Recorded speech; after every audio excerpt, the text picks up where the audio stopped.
Good morning, everybody. My name is David Smithette, and I am the legal advisor for the purposes of the ongoing review. As I say, 1st of December 2020, it's now 9:42. This is a sitting of Babergh District Council's licensing subcommittee, which is sitting to review a premises licence under section 51 of the Licensing Act 2003 in respect of the Caffeine Lounge, 14 Babergh Shopping Centre, Sudbury, CO10 2EG. For the purposes of today, and has been the case with regards to the previous hearings of the representations, the review is being governed, if I can put it that way, by the Licensing Act 2003 Hearings Regulations 2005. I mentioned that especially with regards to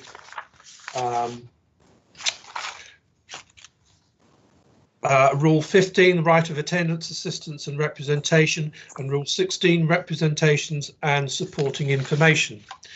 Before I proceed further, I know you've all heard this before, but I will now be making some or give you a narrative with regards to how the hearing is going to be recorded. I remind everybody that everybody present as this meeting will be broadcast live to YouTube and will be capable of repeated viewing. The meeting will be recorded except where there are confidential or exempt items. If you make a representation to the meeting, you will be deemed by the council to have consented to being recorded. By entering this meeting as a speaker, you are also consenting to being recorded by the council and to the possible use of those sound recordings for webcasting and or trading purposes. The council, members of the public and the press may film, record, photograph or broadcast this meeting when the public and the press are not lawfully excluded. And once again, for the purpose of this particular meeting, I'm going to just remind everybody about virtual meeting etiquette. First of all, please ensure that microphones are muted when you are not speaking. Secondly, that you do not interrupt other speakers. Thirdly, that if you are attending the meeting to speak and persistently interrupt the meeting, you may be asked to leave. And finally, you will be invited to speak and ask questions by the chair, so I would respectfully ask everybody to wait their turn. Before I hand you over to the chairman of the review hearing, which is Councillor Newman, given that this is the third day for this review hearing, I would just like to remind all those present with regards to Regulation 23 of the 2005 licensing regulations, that the hearing will take the form of a discussion led by the authority, and cross-examination shall not be permitted unless the authority considers that cross-examination is required for it to consider the representations, application or notice as the case may require. That's just a gentle reminder to everybody present of that regulation. Thank you very much, everybody. I now hand you over to Councillor Mark Newman, who is the chairman of this review hearing. Thank you, David. Welcome to everybody to the licensing subcommittee, and welcome especially to everyone watching on YouTube. We'll go to apologies for absence. Have we got any, Karen? None received, Chair. Declarations of interest, do we have any of those? Councillor Beer? I think we got one from Councillor Beer. Well, just to remind members and the public, and I did state this at the beginning of the first day, that I am a member of Babergh District Council Planning Committee, and as such did take part in the planning approval that was given for the licensing of the lounge. So it's just a point to clarify so that everyone's quite clear. Okay, thank you, Peter. That's the only involvement. Okay, thank you very much. Right, I'll introduce the committee members. I'm Mark Newman, I'm chairman. Sue, would you like to introduce yourself? Morning, Councillor Sue Carpendale. Peter? Councillor Peter Beer, Great Corner, thank you. I'd like to introduce the officers in attendance. A legal advisor, David, your mic's not on. Thank you, Mr. Chair. David Smith, legal advisor for the purposes of the review hearing. Okay, a licence officer, another David. David Price, licensing officer. Assistant manager, Emma. Good morning, Chair. Yes, Emma Richbell, Assistant Manager, Food Safety and Licensing. Governance officer, Karen. Good morning, everyone. Karen Sayer, Governance. A monitoring officer, Emily, sorry. Thank you, Chair, and good morning, everyone. Emily, your monitoring officer for Babergh District Council. Have we got any other officers present? No. Okay. Could the applicant introduce himself, which would be Trevor? Good morning, everybody. I'm the applicant and my name's Trevor Cresswell. Okay, and the premises licence and his representative, is that David Dodds? Would you like to introduce yourself? Good morning, members. I'm David Dadds, D-A-D-D-S, and I represent the premise licence holder. Okay. Who are with me virtually on the screen next to me. Okay, thank you. Suffolk Constabulary. Yes, good morning. I'm Sharon Betts-Palmer, Licensing Officer for Suffolk Constabulary. Okay, Environmental Protection Officers. Good morning, Chair. I'm Chris Cornish, Senior Environmental Protection Officer. Yeah, and have you got some witnesses or help there? Good morning. I'm a joint representation with Mr. Cornish, James Buckingham, Environment Assistant Manager. Okay, thank you. Anyone else? No. Right. Planning Enforcement Officer. Thank you, Chair. Good morning. Simon Bailey from the Planning Enforcement team. Thank you very much. Other persons. Doug Dorrington here? Sorry, Mr. Dorrington had to go to the doctors again, but he may arrive later, Chair. Okay. Thank you. Thank you. Right, we'll move back to the meeting, what was adjourned. So it's back to the Environmental Protection Officer. Chris Cornish, would you like to take up where you left off, please? Mr. Chairman, I've raised my hand. I wondered if I could just seek a point of clarification, please. Okay, yes, David Dadds. Yeah, we've just been introduced, and I don't agree. There's been a change that James Buckingham is a joint, in effect, interested party or responsible authority.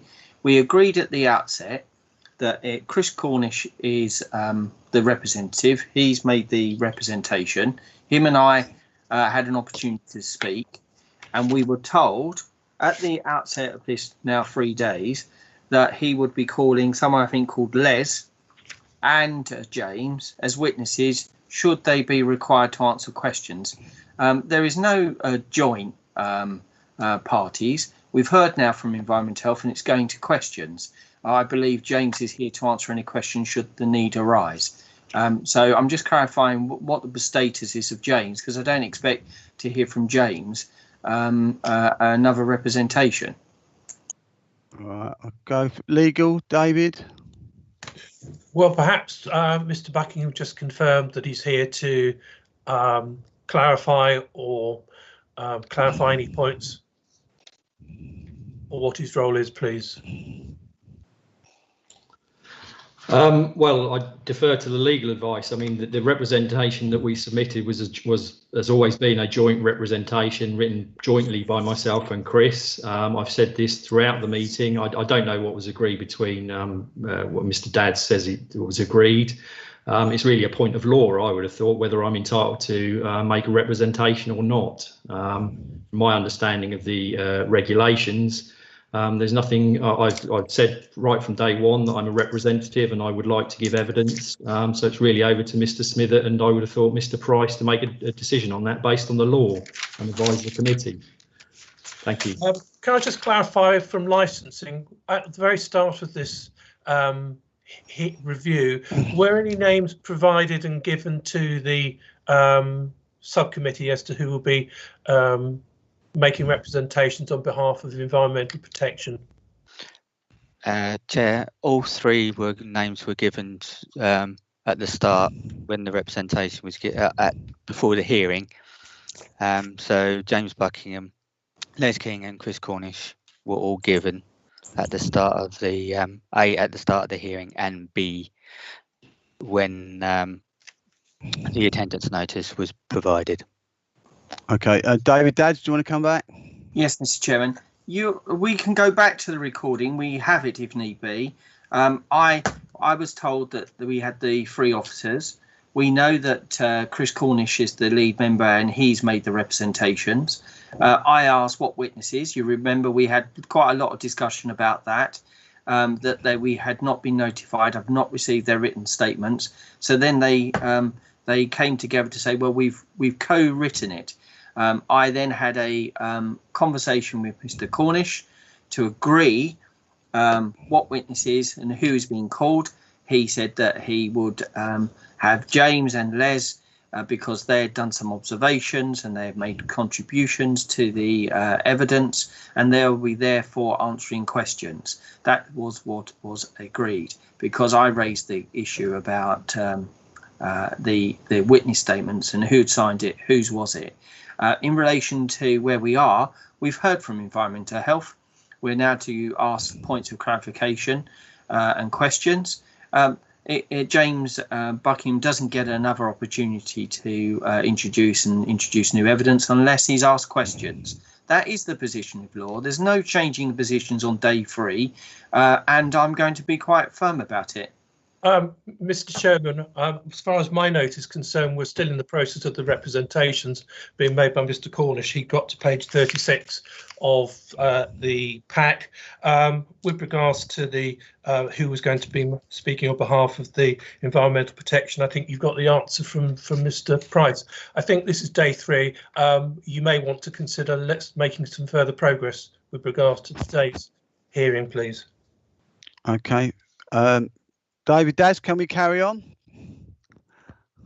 Well, it's a matter for you, Mr. Chairman, but it's about fairness, and at the end of the day, you know, how many people are speaking for environmental health. But we'll carry on, and I've raised the point. Your legal advisor, I think, is incorrect in law, but we'll crack on, and if it becomes a point later on, I'll deal with it. Okay. Well, I've got page 36 here, so can the environmental officer carry on from page 36, please? Thank you, Chair. I think really we've heard about the history, we've heard about the investigation, and I just want to bring the committee's attention to specifically the evidence. We've got the recordings, 3 hours and 30 minutes of recordings that are snapshots of the time periods that are being described by the residents as when they're disturbed. We don't ask for every record. We can't sit there for weeks listening to a week and a half of recordings. It's not reasonable, and it's corroborating the truth of what we're being told. If you look at the 26th on the summary submitted with the evidence, that's just disappeared, apologies. If you look at the summary, officer recording summary, in particular the dates of the 26th and the 1st, it's all night. They are snapshots of all night of what was heard, noises from a busy bar. But it's not just weekends. There are various scales of noise, levels of noise with midweek until 3:50 in the morning on the early hours of the Thursday the 30th, 2:30 in the morning on the early hours of the 27th. So this goes on every week. We know the noise, the majority of the noise is being created on premises. Police and environmental protection officers have witnessed the groups of people standing outside on the roped off area, the block paved area to the rear of the Great Eastern Road doors. The superintendent Mills, he visited on the 15th of August at midnight, witnessed groups of people, some intoxicated. The DPS at the time had to tell people to be quiet because the police were there on a couple of occasions. Chairman, sorry to interrupt. Is that Councillor Beer, is it? Yeah, sorry, it's Councillor Beer. We seem to have lost Councillor Carpendale. I can't see. No, I'm here. Can you not hear me? Yes, you need to have your camera on. It's on.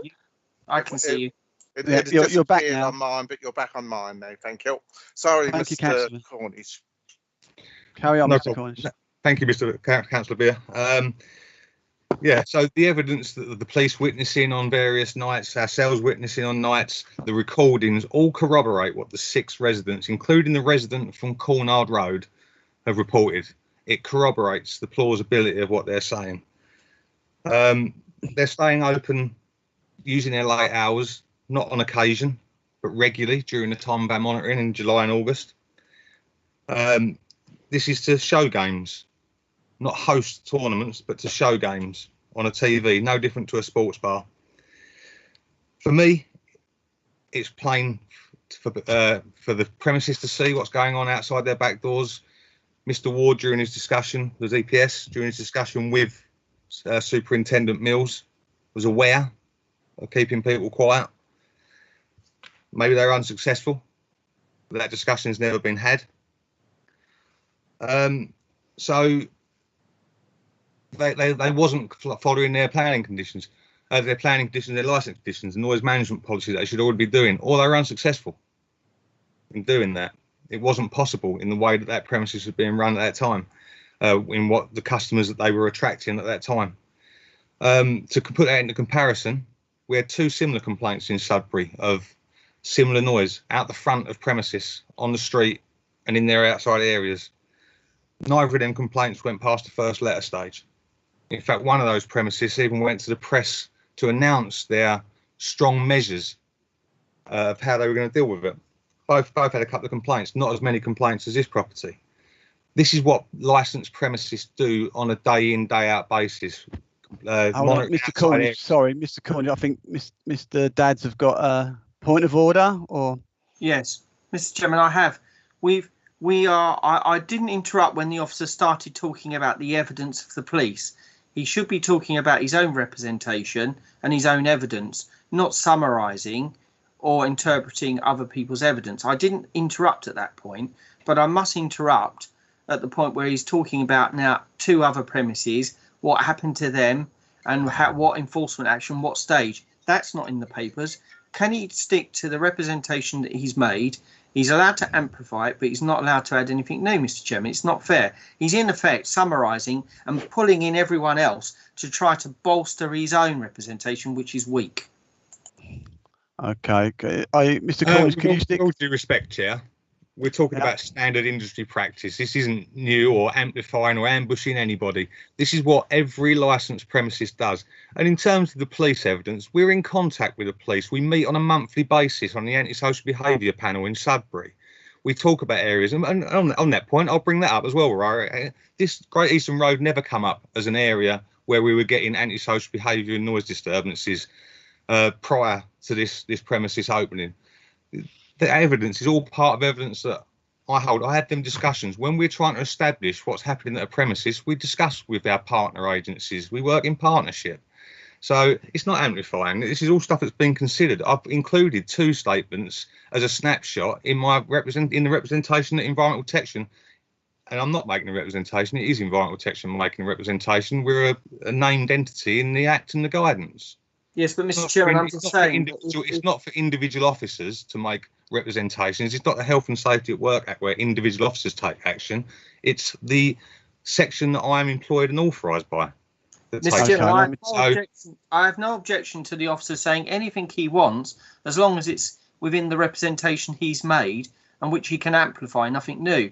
He's referring to the police's evidence, which he ought not to be doing, to amplify what he's doing, but he's talking about 2 other premises and that they only got to a first stage. I have got no evidence of that. I can't test it today on day 3. It's new. He shouldn't be introducing it. He should be speaking to his representation, which you've got in front of you and we've all read. All right, Mr. Court, could you stick to that so we can carry on, please?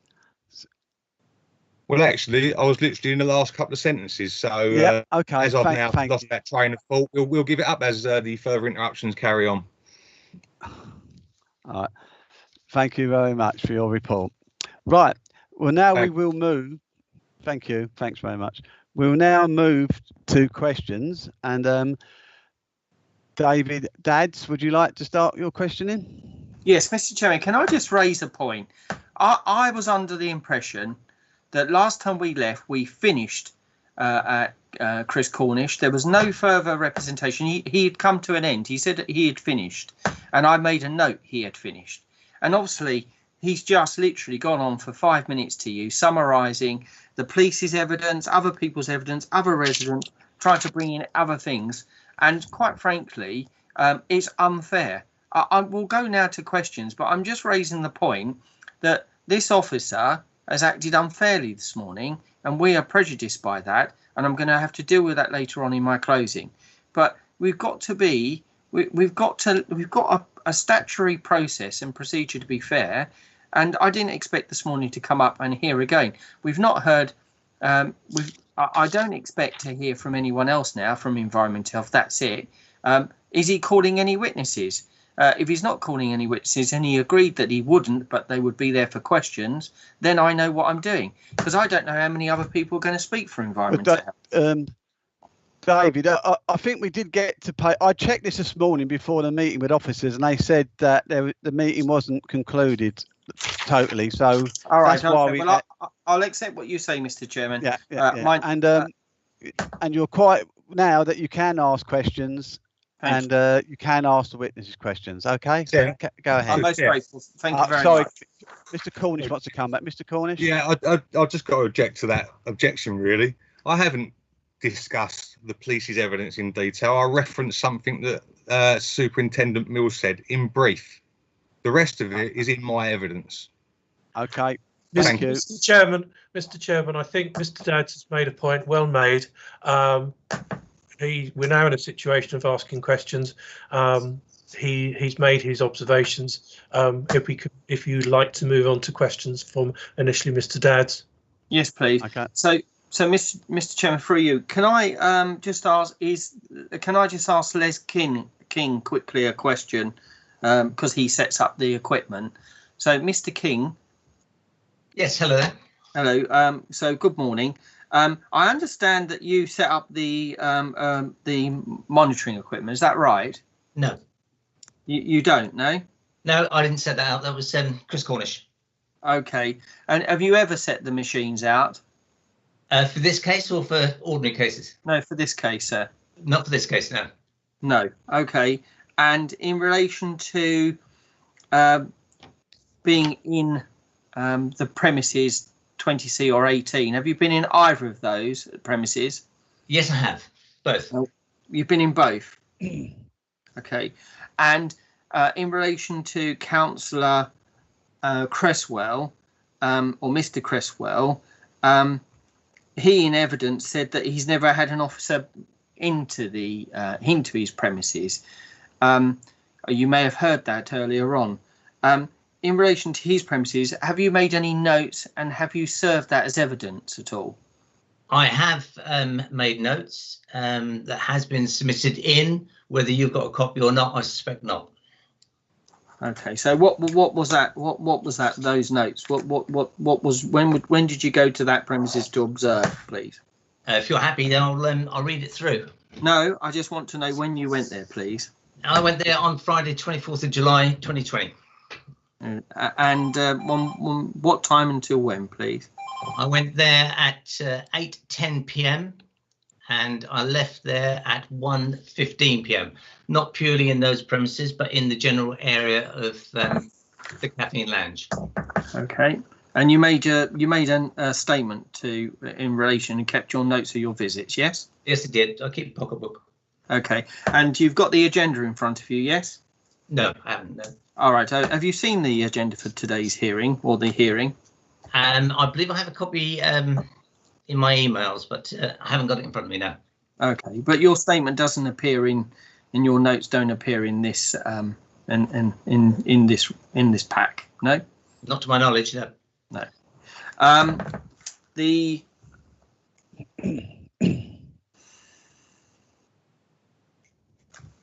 one moment, Mr. Chairman.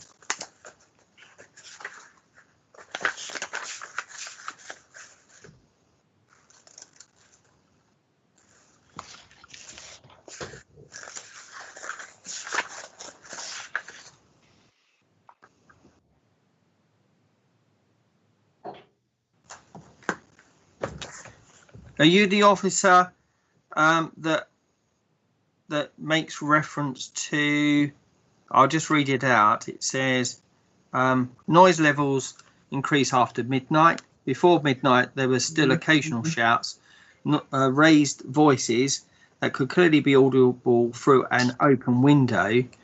Was in living room at time, not a nuisance from there at that time. No, they're not my notes. No. No. Okay. One moment then, please.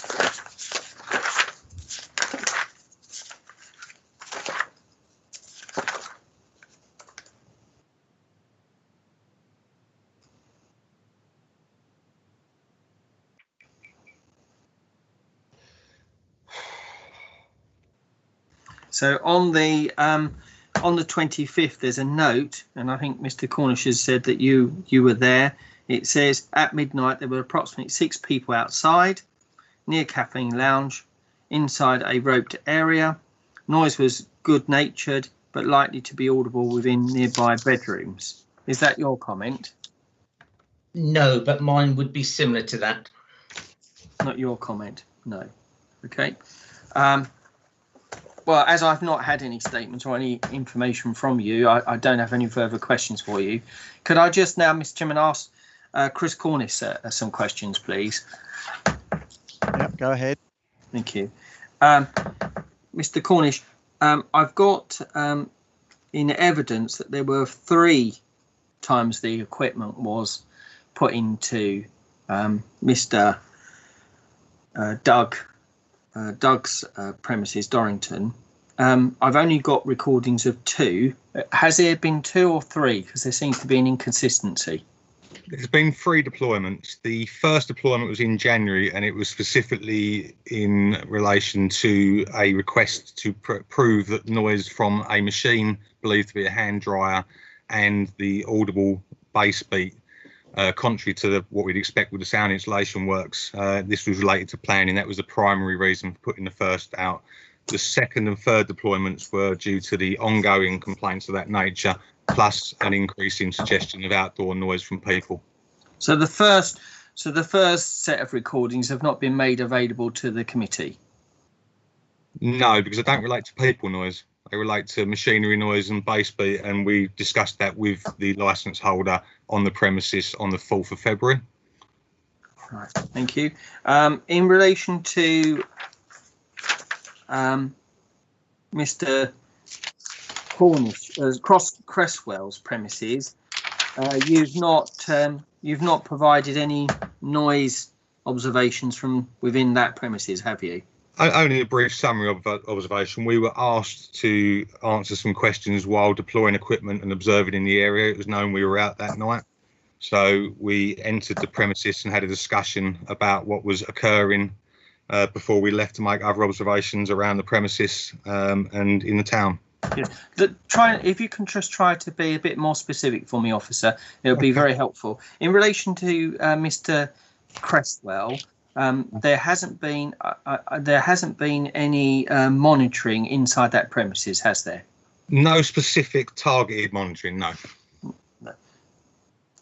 And I've not received any specific or targeted or any witness statement specifically to do with Mr. Cresswell. I've got no evidence of any monitoring or measurements in. No, the 20C is used because all of what's being complained about is occurring in that premises. So the internal noises, for example, and the door banging isn't being experienced by 18 Boreham Gate and others down at end. It's not going to affect them in that same way. So to target our resources appropriately, there are often waiting lists for the equipment. It's best to target it to our resource to the most appropriate place. The distance is involved. So the 3 times you got the equipment, you deployed it each and every time in 20C and not in 18. That's what I'm just establishing. Yeah, yes? That is correct. Yeah, that is correct. Right, thank you. And in relation to evidence of measured levels in 18, there is none. No, there is none. We could easily calculate it, but there is none. Yeah. Right. Okay. Easy calculatable, but no evidence. Right. Okay. Thank you. In relation to independence. Do you accept that you have to come to this as being objective and not with a bias? You have to keep an open mind.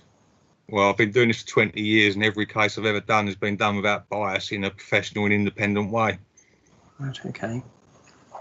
And that you're aware that Mr. Cresswell and the premises have in effect had some issues. So, for example, Mr. Cresswell threatened Mr. Ward with a pole. Are you aware that? I wasn't aware that there was any poles or the nature of the threat. The licence holder, in response to the first letter, informed us that Mr. Cresswell had threatened them and it was being looked at by the police. Okay. I responded to that at the time by email.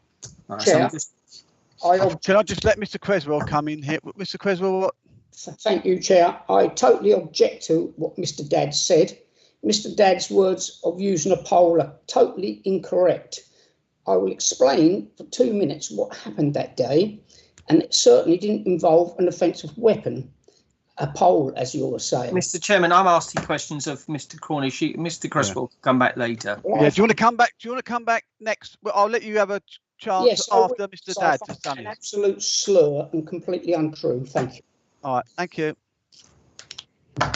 So, Mr. Cornish, so with obviously in mind of the different parties, have you taken that into account, whether to test the veracity of his evidence, given I think you said earlier on, we've corroborated the truth of what we are being told. So in other words, what you're saying is you're relying on police evidence to corroborate the truth of what you're being told. But I want to know what you've seen. What have you corroborated? So in Mr. Cresswell, you haven't been into that and provided any evidence, have you? No, but in every case, this is how noise nuisance investigations are done. You are largely relying on the person living in the property. We can't go and live in someone's property and live it for them. So we have to corroborate what they're doing. That is done in various ways, and it's about plausibility. So we have 6 separate complainants, 6 separate households saying very similar things, which you would expect if that's occurring. I have been out and witnessed what's happening on Friday the 24th into Saturday the 25th. It corroborates exactly what we're being told and what the police officer told me when I asked for their observations, which are noted in the pack.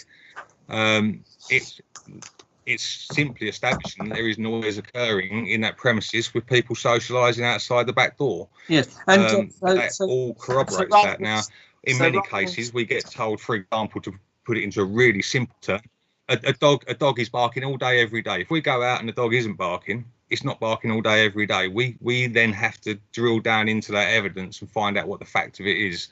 So that is what we're doing. Noise nuisance recording equipment also is to back that up.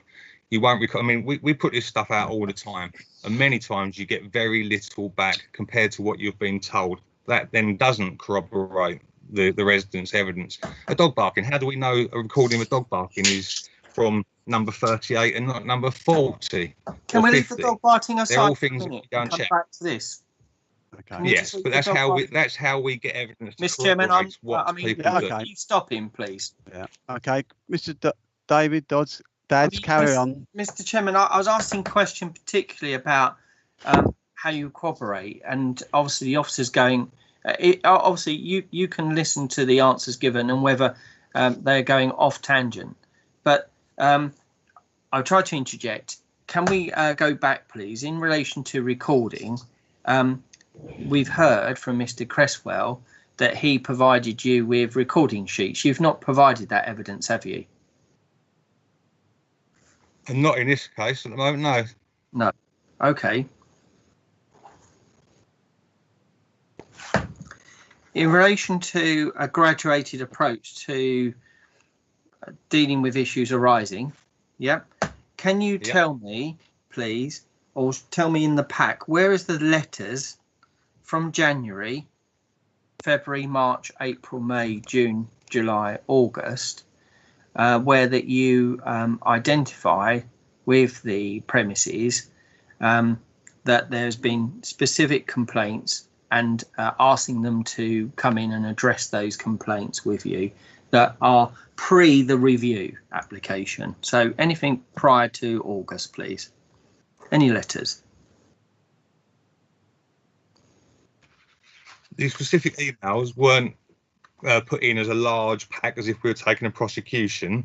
The discussion of the case history is in the evidence, and it was done. Your client has copies of those emails and were party to those conversations.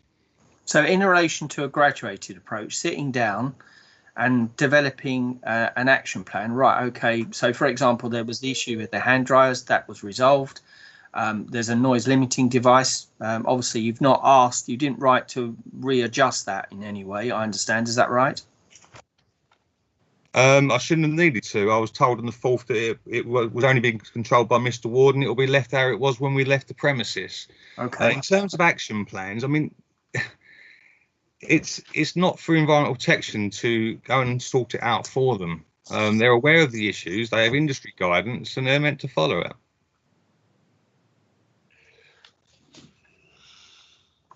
So you don't believe that you should do an action plan, it's for them to deal with? If we have a good relationship, so following the 4th, I was hoping that was what we had achieved. There will be discussions. We will get asked, I'm doing all I can. Is there anything else I can do? We weren't being told that. We're being told, no, the allegations are false.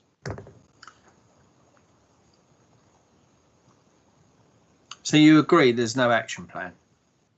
There was no dialogue to form an action plan. It was being denied by the licence holder. You can't make an action plan for something the other party isn't accepting.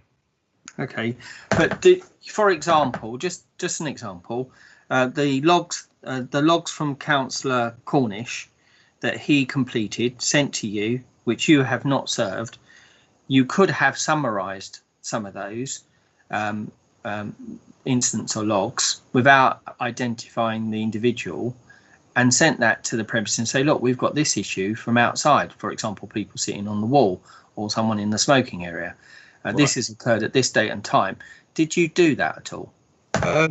Okay, so this investigation has gone on since January, so there may be some confusion as to that. The key evidence for this review and the reason for serving a notice was what occurred in July. All the targeted monitoring was done from 20C as representative of somewhere of the nearest premises, and also to capture the door banging. The hand dryer was slightly audible at the start of that recording. I understand further action has been taken since to replace the second or third hand dryer. I'm not sure how many there were. So we target a representative location. We don't go to all 6 residents and monitor all 6. We haven't got the resources to do that, and it wouldn't be usual to do that in a case. This is a representative location. The noise will travel based on the laws of physics. It's your neighbours to the left and your neighbours to the right are audible. It's that situation. So an appropriate investigation is done that has found disturbing noises that can be extrapolated to other premises. It reinforces what other premises are saying, not just Mr. Cresswell, the other 4 residents. Can we just adjourn for one moment, because Sue Carpenter has just had to pop out for a couple of moments. If we just hold on for a moment, please. Sorry about that, Chris. Mr. Stop Chairman, being full. No problem. Yeah. Mr. Chairman, Yes, can we Peter? just take a 4-minute comfort break? All right, can we'll have a 5-minute break? Sorry about that, everybody. Thank you. 5 minutes. Cheers.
Okay, thank you, everybody. We'll go back to David Dadds. Mr. Cornish, I asked you that you've received logs. Have you written to the premises identifying some of those matters identified in the logs so that Mr. Ward can look at those and see whether there is any causal link to his premises? Have you given him the opportunity by writing to him, setting out specific days and times when the alleged nuisance has occurred? I just want to know, yes or no, whether there are any letters you've sent, please. We've sent letters, not with specific logs and dates. Well, we have given dates, actually, in reply to emails. It's not standard practice to share the logs that are given by members of the public to the person alleged to be making the perpetrator.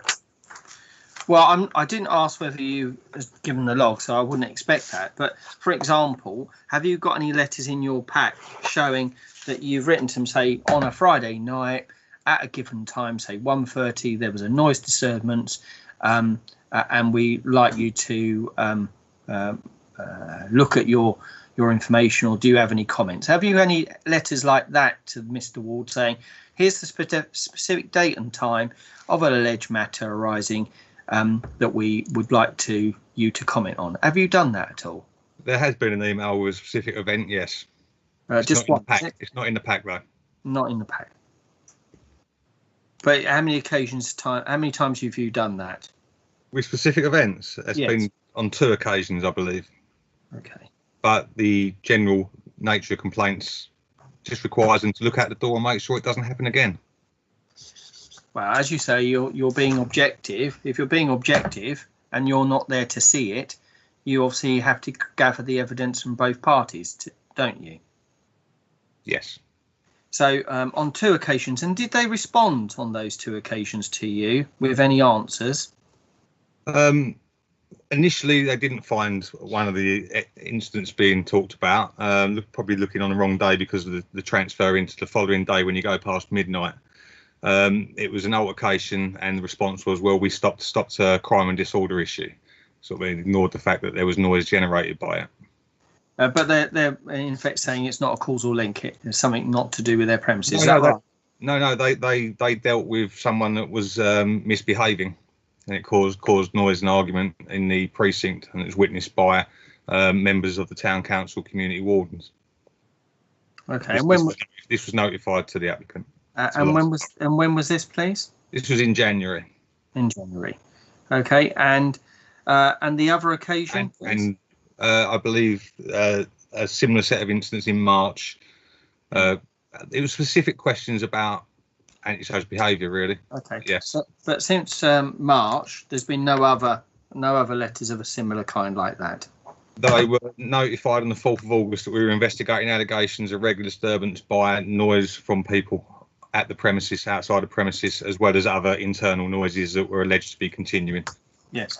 In relation to your own observations, so your personal observations, can you tell me, I've got your pages in front of me, your logs, and I think they start at page 39 all the way through to page 48. Is that right? Have you got the same page numbers? That's right. Yeah, that's right. I've got them printed off. So yeah, I've got my highlighter with me. Yeah. Can you just tell me, please, which specific date or time that you've been at the premises and observed what this recording, this observation? So in other words, the machine's recording and you're standing there. Can you just give me the date and times when you were there, please, to corroborate the recording yourself personally? There is no date and time when we're exactly there ourselves. That's why we use recording equipment for times when we can't be there in person, which we don't have an out-of-hours service. We was there on the night of the incidents, though. So I'm absolutely clear. I've just given you an opportunity from page 39 all the way through to page. So I'm absolutely clear. So if we look at finish my question, officer. Sorry, I'm just clarifying. So it's absolutely clear. So 39 to page 48. I'm only talking about you at the moment. I can ask James a question, but your observations, I want to know when you were there, any of these recordings, any dates or times that you were physically present, so you can corroborate what you heard on the machine and what you saw. Please, can you be specific on dates and time or any of the numbers? So page 41. Page 41. Let me just go that. Yeah. Recordings number 2, 3, 4, and 5 are on the evening of the 24th into the 25th. We left the actual front of the Great Eastern Road area at 15 minutes past. The recording was made. The first recording was made 9 minutes after that, while we was looking at other premises in the town to see if they are open. Okay. The activities are consistent with the noises that were recorded that we witnessed as we left. Okay, so as I understand it, so the recordings at 24, 39, 45, and 208, you were not present. We were not present at the time, no. That's my question. So is there any other time, please, officer, that you were present when there was a recording being made, when you were personally present? No, as stated, that's the purpose of the recording equipment. It's for when we're not present. Okay, thank you. Can you clarify, was there any other officer present during those recordings, please? Not during the recordings, no. It was a two-man visit. Okay, thank you.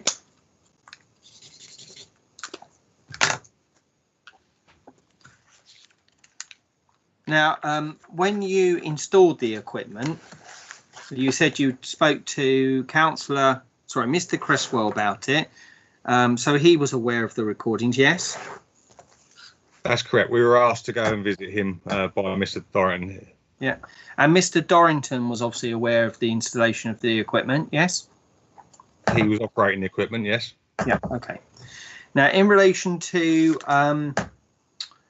the machinery, I think I got you quoted as saying we can pick up audio cues. Yes. So if I said to all the councillors here now, I'm hoping they're in a room with a window. If something happened immediately outside the window of their property, like I'm sitting here now, we'd naturally move our head to the window or whichever direction it is to see we've heard a noise. That's an audio cue. Yes. Yeah, that's an example of an audio cue. There are many, but yes. Yeah. Okay. So that as an example, on a machine, you can't get an audio cue from a machine because it's just a speaker. You're just hearing the noise. You can't get an audio cue from the machine because you're not physically there. Is that right? No, that's not true. Okay. So, for example, if a car passes, it wasn't driving down the alleyway, it was on the road. So we know where that is. We can tell distances, we can tell echoes, we can tell muffling if it's around a corner, for example, depending how far around the corner and the path of travel of noise. So, well, you can. Also, it's important to know that this summary is the actual recordings. The resident is telling us that's what I heard. The resident is controlling that recording, telling us when they've pressed the button and why they've pressed the button. Yeah. So they are telling us where it is as well. Yes. So just doing that. I will come back to the motor vehicle example you gave in a minute, but not to lose the thread. Pressing the button. Can you tell me, please, from page, as I say, 39, all the way through, can you tell me the times when because normally I would see where the button's been activated. So can you tell me which ones are the ones where it's been activated? That's how the machine works. It works by someone pressing a button. The machine then records. We've set it up to record 1 minute before. That has two purposes: to catch instantaneous noises that might have made someone wake up, and then they've got to find the button as they're waking from sleep. But this is recording all the time, isn't it? No, it's taking noise data, numbers, sound pressure in the air. The audio recordings, we can't sit. That machine was out for nearly 12 days, 11 and a bit days. We can't sit there and listen to that many days worth of recordings. That's many hours. It's a snapshot. So, for example, the resident would say, "I was disturbed between midnight and 4 in the morning, and here's some examples. And I pressed the button at this time because." Yes. Okay. So they're not the times that there was noise. They are snippets of noise disturbances being described. Yes, but not each one of these is triggered by a button, is it?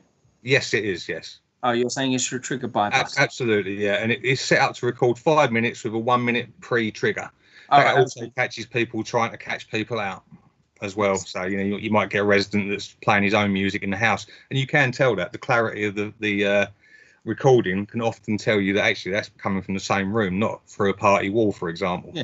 So for example, if a resident, say, that's got a grudge or a bias could, so you say about catching them out, could potentially manipulate this machine and by creating a noise which is recorded. Is that right?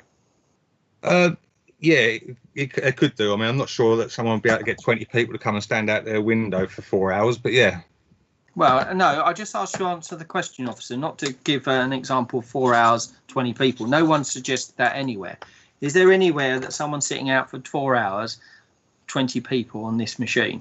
Because I don't think the machine counts how many people are out there, do they? No, it doesn't. But no. So I'm asking you to be objective, if I can, because I want you to, as a professional officer, just to be objective. So I'm saying, yeah, there is a possibility that someone could go down the alleyway, shout, but they know the machine is there recording, so it could be manipulated. Yeah, and if we had 1 or 2 occasions in a night or in the week, that would certainly be something that we would have to consider.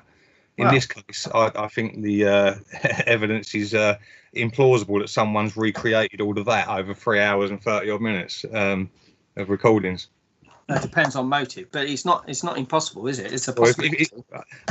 It's highly improbable given what's being recorded.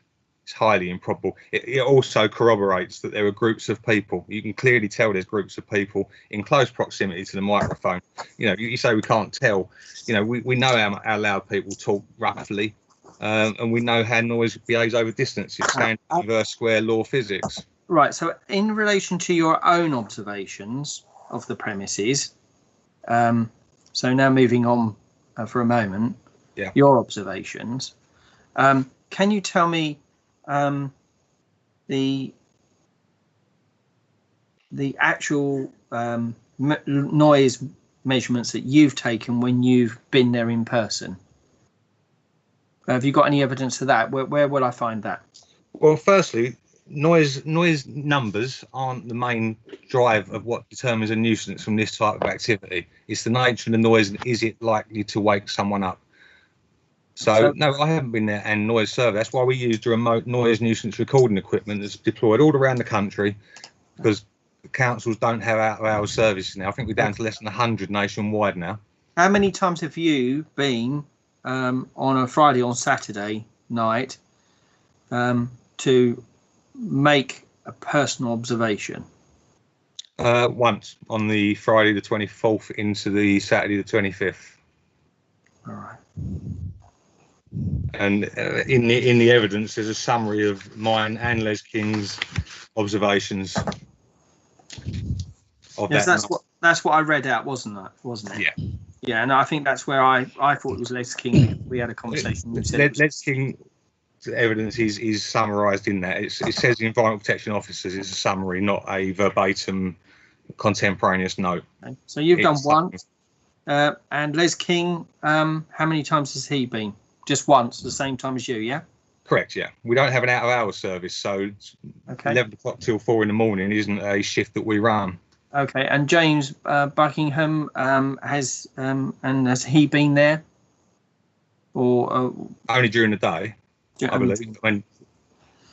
Okay.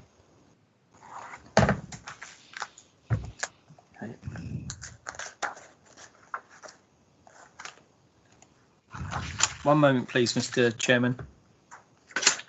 Could you just, can I just ask my client if there's any other questions? I think I've done all the questions I need, but I just need to ask my client. Is that all right? Yeah, yes, of course. Yeah. Thank you.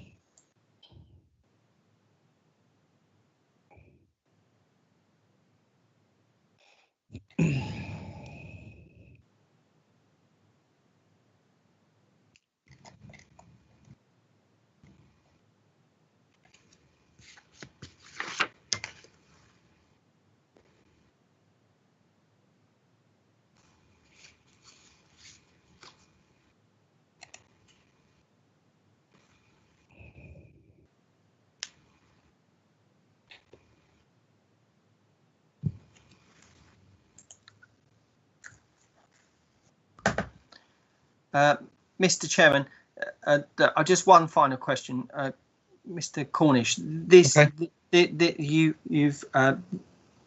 this is in your entitled evidence. You've not put any other statements in from any other residents, any logs, any witness statements, or anything like that. What we've got here is your evidence.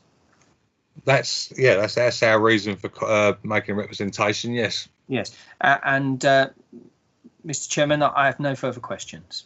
All right. Thank you, Mr. Dads. Right, we'll move on to other questions. The applicant, Trevor Cresswell, would you like to ask any questions of the environmental officer? Not the environmental officer. What I would say was I would at some point like to respond to what Mr. Dads said. Well, you could do that in your closing statement, Trevor. I can do, but I would like to say it now because I feel what he said. I don't think it's not appropriate at the moment. It's questions for the environmental officer, I'm afraid. Okay, but I don't think what he said was appropriate either, Chair. Yeah, I thought that was... We can put that straight in your closing statement. Okay, Trevor. Chair. Okay. All right. Thank you. Is the constabulary got any questions for the environmental protection? Yes, we do. Okay. A moment, I'll Thank you. just bring up my questions. Right, in the view of environmental health, is the evidence you've provided consistent with the caffeine lounge primarily operating as an e-gaming lounge or as a late night bar? No, it is not, especially after the 4th of July. Not what? It's not what I would expect from a gaming lounge with people gaming and having some drinks on the side. No. No, so you're saying it's more a late night bar? Correct. Yeah. Yeah. In the view of environmental health, is the evidence you provided consistent with that provided by police and residents that has shown that the caffeine lounge is attracting intoxicated persons, crime, disorder, noise and antisocial behaviour after 2300 hours? That is correct. And if you read all the summary of evidence, you can see some of the stuff that's being said clearly audible on a microphone within someone's premises. And they're even making statements like, it's hot in there, don't run to the smoking area. I mean, there's no other place open with a smoking area or that might get hot. Right. And in the view of environmental health, would the cessation of licensable activities at 2300 hours provide a remedy to the problems that have been described at this hearing, and in particular to the distress caused to local residents by noise and antisocial behaviour after 2300 hours? We believe it will. It will be more like what was described, where you might have a couple of smokers in between their games. Right. And finally, to the knowledge of environmental health, were there any similar complaints by local residents of noise and antisocial behaviour before the caffeine lounge commenced operation in December 2019? None at all in the time that I've been at the authority, and I believe in the before, since Easton's closed was the last time we had complaints of this nature in that area. There was nothing raised at the ASB panel meetings previously either.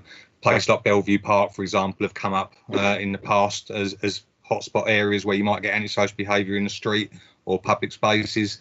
That Great Eastern Road area has not come up on that panel. Right. Okay. No, that's it from the police. Thank you. Okay. Thank you, Sharon. Right. Planning Enforcement Officer, have you got any questions? Thank you, Chair. No questions from me. Thank you. Okay. Thank you. And Mr. Dorrington, I don't believe he's here. No. No. Okay. It's not here at the moment. No. Okay. Thank you. Right. The committee now. Would you like? Could I ask the police a question? No, not at the moment, Trevor. Sorry, okay. You've missed your bit. Peter Beer, would you like to ask any questions? Thank you, Mr. Chairman. Yes, just to Mr. Chris Cornish, just some points of clarification, because I've made notes and I've gone through the pack. You said at one point, and forgive me if I've got the words a little bit wrong, town council wardens were in attendance. Is this during the day or was this at night? Because I'm under the impression that the town council wardens are going to be finished by 6 or 7 o'clock at night. But you did make that comment. That's a very good point, Councillor Beer. The wardens were in the precinct and along the high street taking Christmas decorations down after midnight. I believe it was the early hours of the 4th of January. Oh, so this is right. Yep, that's fine. I They were on understand ferry that. at the time and observed the incident. Yep. Thank you. That makes sense. The other point, I've got about 4. No clarification. Something was said about logs, and I put a question mark. I wasn't quite sure what was meant, although I heard some other comments later on. Was that referring to members of the public, or Yes. what? Yes, we ask in all cases of noise allegation or any nuisance allegation, whatever the topic may be, for them to complete a record of when they're disturbed, when they feel they're unreasonably disturbed, should I say. Like, we don't want to know when they notice a noise or smoke, for example.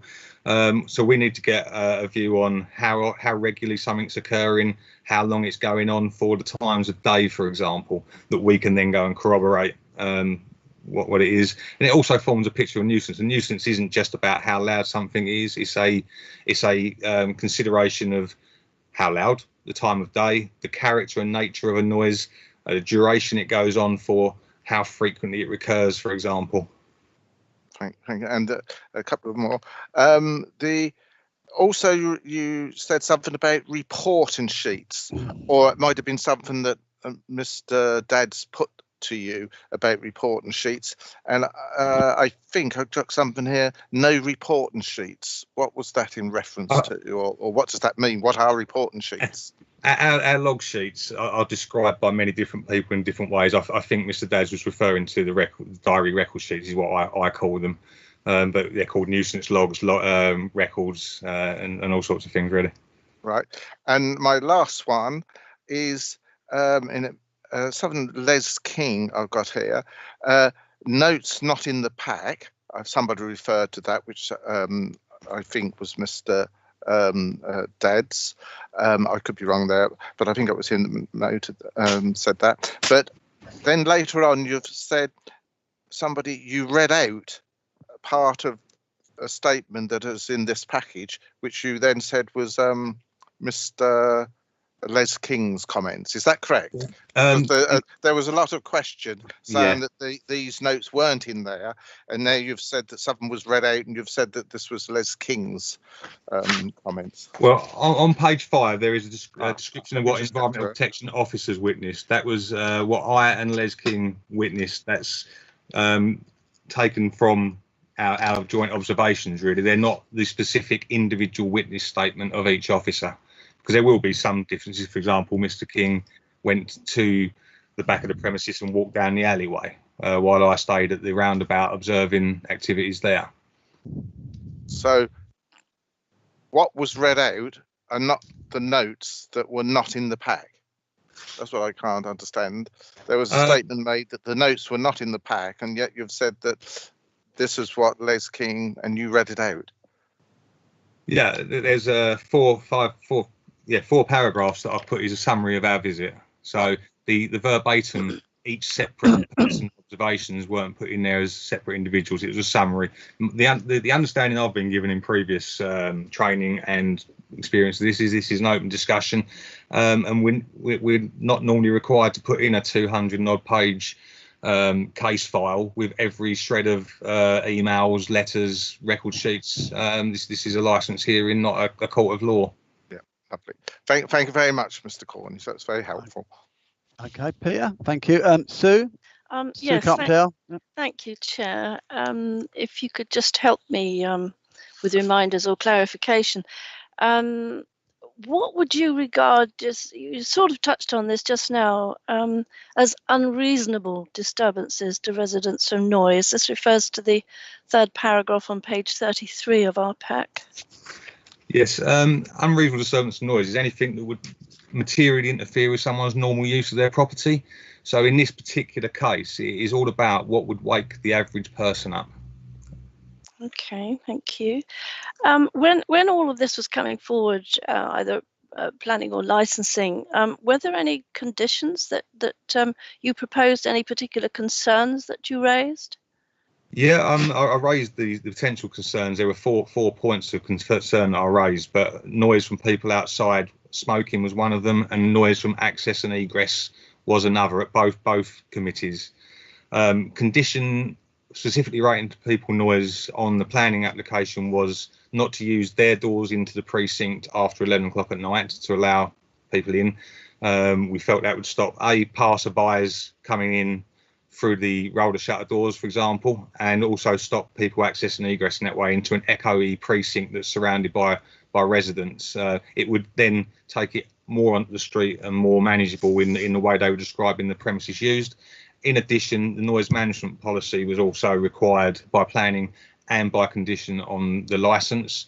There are also 6 conditions on the premises licence that are involved with monitoring, taking action over dispersal noise and people noise outside, and remedying that, really. So regular checks on outside areas is a condition that the licence holder applied themselves at the licence hearing. It says the premises licence holder shall ensure that a member of staff regularly checks on outside areas where patrons are observing the smoke-free legislation in the designated smoking areas. For example, there's another one about monitoring inside and out, whether activities will have excessive noise at neighbouring properties, and take appropriate remedial steps. Right, thank you. Is it obviously not our planning isn't something we need to look at. It's the licensing aspects. So yeah. Thank you for that. We've talked a certain amount about what has been done over time. Concerns about noise obviously date back to the beginning of the year, and we know that COVID has interrupted that. Could you just summarise for me very briefly any steps that you have taken to address the noise concerns? Anything written, anything verbal? I know you've talked about some of them, but if you could just give me a brief summary. Unfortunately, there's been extensive correspondence with the licence holder because of the overlap with planning as well as this, which complicated a lot of the complaints. For example, the internal noise, the sound insulation issues, and the door issues, which were to be agreed prior to them opening, would resolve that. And certainly, as of May, the incidents in the first recording summary that I presented, there's much less people noise. There is a particularly bad night. That was something that would have needed further investigation, but obviously COVID stopped that, and the state of affairs changed after that. But we have held meetings. James Buckingham's held online meetings like we're doing now with the licence holder. There's been emails. It's the response and the engagement from the licence holder that's really stopped that entering a meaningful stage, like Mr. Dadd suggested, with an action plan. There wasn't an acceptance of there being a problem to have that conversation at any point. Okay. You also, I think, mentioned when you were speaking earlier that an observation about what might be comparable complaints elsewhere in the town. Could you just clarify that again? That you're saying that sort of after 2300 there are no comparable complaints elsewhere, or maybe there are. There was 2 following the lockdown easing on the 4th of July. I mean, we get approximately 50 complaints a year about licensed premises across the 2 districts normally. So this isn't a new thing for us. In specifics, there were 2 premises where residents were reporting noise in the street and noise due to smoking outside after 11 o'clock. I believe those premises shut at midnight. Both one of them actually was quite draconian. Was a zero tolerance policy. Even went and advertised it in the press. That he was going to ban people, limit the number of smokers, have doormen on, and he was going to stop having entry after 11 o'clock at night. No new entry, to discourage people from coming along from where they've just left. A lot of places were closing at 11. There was a couple open till midnight, I believe. All right, thank you. The last thing I would ask, and I might need advice here from our legal advisor, if I can ask it, about the noise abatement issue. Have there been any developments or progress since then? And I don't know, David Smithett, if you... I think to answer it as simply as possible, an appeal has been submitted and it's yet to be determined. I think that's fine. the information Thank you. I can give you. Thank you.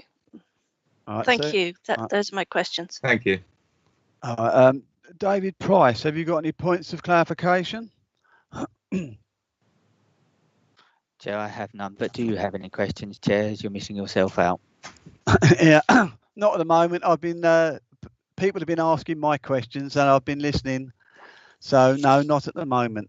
So I think before we go to the planning enforcement's presentation, we'll have a 15-minute break for coffee, if that's okay with everybody.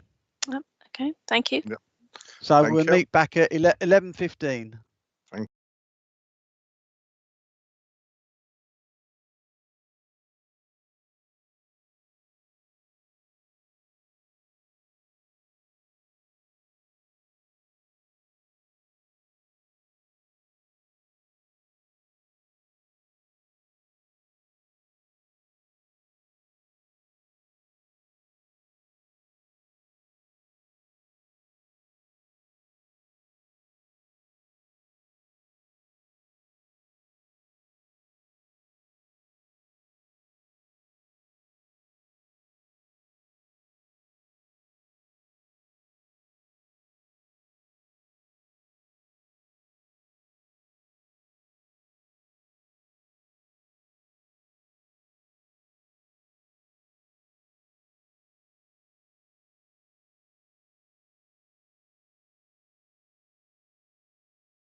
Okay, welcome back everybody. Now we'll go to the representation from the planning enforcement. Chair, sorry, it's James Buckingham from Environmental Health. We had the discussion earlier that I was going to be allowed to speak on behalf of the Environmental Protection team. It's only a 2-minute summary representation, but that was what was agreed. No, absolutely not. Well, I wish to object to that, Mr. Chairman. You've already objected, Mr. Dadds. You've already objected, Mr. Dadds, and it's already been agreed upon by and advised by the legal advisor. So again, I defer to the legal advisor on this. David, legal.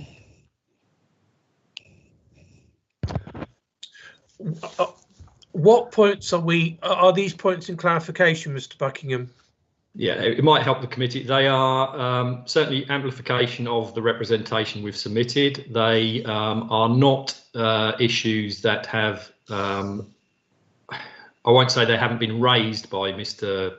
Cornish, but they are 2 issues that need to be discussed and provide much greater clarification.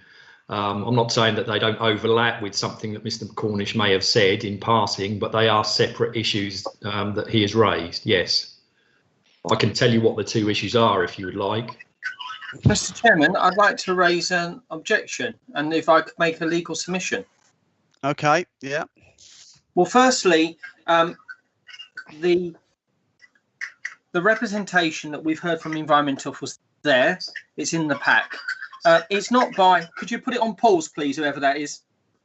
In relation to the environmental health, we have the representation in the pack, and therefore we've heard from the representative, the lead. I was told from the outset, from day one of this hearing, that Chris Cornish would be speaking, and he would be relying on 2 witnesses, Les and James.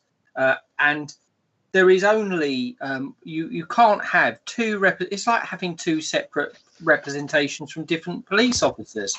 At the end of the day, the environmental health should have called all their witnesses, all those that wish to speak. Once that's closed, we go to questions, because I've just now done all my questions and clarification, and we're now moving on to planning, and it's completely inappropriate. I've not got there's no proper structure here. The environmental health responsible authority have made their reps. That's it. If there's now going to be another representation, it's completely inappropriate. Chair, from day one of this hearing, we have said that this is a joint representation, and therefore it's not incumbent on Mr. Cornish to say everything that there is for environmental protection. If we, as a responsible authority, wish to divide up our representation between 2 different speakers, and that is what is being doing, what we tend to do, we're dividing our representation up, then that we are perfectly entitled to do it. I have done that on a number of hearings in the past. Yeah, as a witness. And let me finish. That is what has been stated from day one. That is what's already, you've heard from Mr. Price to say that I am allowed to do that. And you've heard from Mr. Smithett to say there is nothing that precludes it. Now, Mr. Dadds may well try to convince you that that is not acceptable, but I'm sorry, it's not in the rules. There's nothing in the rules to say that we cannot divide up our representation between 2 officers. Nothing whatsoever. Now, show me where it is, Mr. Dadds, please. Well, under the no, show me where it is, Mr. Dadds. Yes, I'm answering it. Let him speak, please. Yeah, rather than being confrontational, Mr. Chairman, the process is that a representation is made within 28 days. That has been made, and we've got it there. The speakers, as indicated at the beginning, would be Chris Cornish. You told me to go and have a conversation. I did. We clarified at that point he would be speaking, and James and Les would be available as witnesses to answer questions. Chris Cornish has called his evidence, and you've asked him to give that. He could have called James as a witness to add or to speak to the representations made. They have not. All I'm saying is that because I've now asked my questions, they could be tried to undo what I've said or the case plan. I prepare my case. I prepare what I'm going to be doing. It's completely inappropriate to keep on splitting it off. I'm entitled to know a proper procedure is being followed. Okay, let me just speak to David, legal, what do you think? I know I'll get Sue and Peter's opinion as well. What? Your mic's not on, David. I'm concerned in the regard, and it's only with regards to the fact that there are 2 points that I think Mr. Buckingham is saying he wants to clarify or feels would be of assistance to the committee to clarify. I am only concerned that we need to stick to the representations that are being made and amplification. And I am concerned that there has been some moving away from that. We've come back on track. I hear what Mr. Dadds has to say, and I hear what Mr. Buckingham has to say. Whilst on the one hand there has to be some structure, as Mr. Dadd says, so far as the representations are being made, I'm just concerned as to why these representations were not perhaps alluded to when Mr. Cornish gave his representations earlier. Is there any reason why that didn't happen? It's not a criticism, I just want to get some clarity. Mr. Buckingham, can you assist? Well, I think it's probably the way that this committee has been dominated, I hate to say it, by Mr. Dadds. Mr. Dadds told the committee what the procedure was. It wasn't the other way round, and that was from day one. And that's, sorry, I've had conversations with some of the other responsible authorities about this. The police actually had to raise it at the end of their representation that what Mr. Dadds was telling the committee was actually incorrect about the rules governing licensing hearings. What rule? What rule did I get wrong? Sorry, I'm speaking, Mr. Dadds. Can you not interrupt me?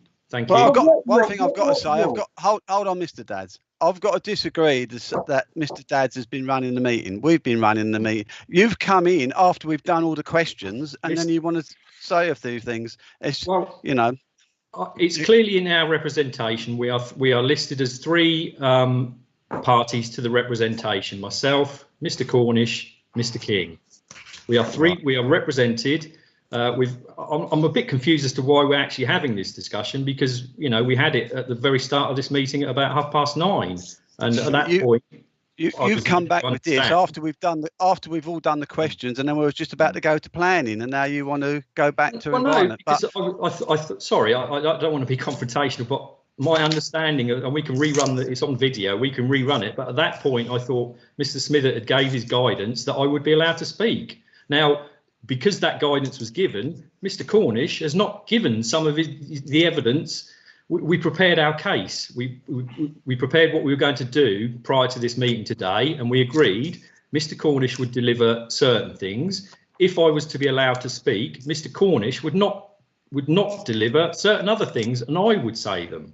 Now, so that's why at the start of this meeting this morning, we clarified who was be allowed to speak and who wouldn't. And we were told that I would be allowed to speak, and therefore Mr. Cornish has not given some of the evidence that this responsible authority wishes to give.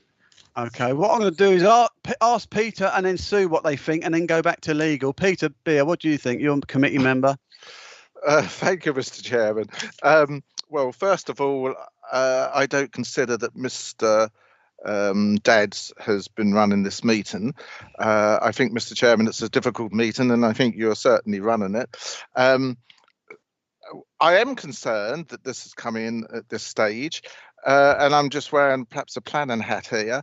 I did ask questions to Mr. Cornish relating to Mr. Les King, because he had brought this up in his comments, and he answered them. There wasn't anything that I'd got regarding Mr. Buckingham, and had I had a question or something that had came up, I think I would have put that question also to Mr. Cornish. I think at this stage we've got to the end of the environmental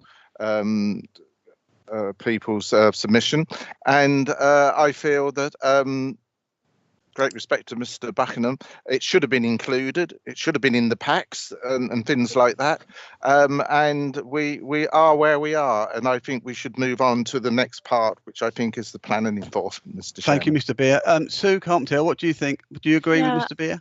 I am concerned about the procedures that it does seem that we'd be going back onto environment. I mean, I'm interested in what James Buckingham might have to say, except that if it were to be new evidence, none of the other parties would have had an opportunity to consider it and formulate our questions. If it were not new evidence and it was simply amplification of what we have in our pack, then I would not be as concerned. If, however, it is an amplification of what we have in our pack, maybe that could be put into the closing submissions. You know, that everything we're looking at is not just what we hear and see in our meetings. It's all of the massive amount of evidence that we have in our packs. So I think it might adversely prejudice the license holders' case if we open up new evidence that they haven't had an opportunity to see. So much as I would like to hear from Mr. Buckingham, my concerns are about procedure. Okay, thank you. Could I did hold on one moment. Explain And what I did what stop. the Hold on Sorry. one moment. Yep. And I did stop Mr. Creswell coming back after he'd had his chance to speak. So I'll let you, Mr. Buckingham, speak. Well, as I said, I thought that I'd been granted the opportunity to speak after Mr. Cornish. Had I not have been granted that opportunity, then we had agreed, myself and Mr. Cornish, that he would give that evidence, that additional clarification. It's not new evidence, it's clarification of what's in our existing, sorry, what I would like to say is not new evidence. Nobody's going to be caught out. It's amplification of what's in the Environmental Protection Team's representation. I'm perfectly happy to, if there is an opportunity at the end of the hearing, I'm perfectly happy to say what I need to say at that point, if I'm given that opportunity, that is. Okay, thank you. Okay, David, I think from what the councillors have said, I think we're going to move on to planning. Is that agreeable with you? And I don't think there is an opportunity for the environmental to speak later in the meeting. Mr. Chairman, on a point of clarification and order, that was my point I was just going to push to you before we move on, that I don't think with what we've got in front of us, there is that opportunity for Mr.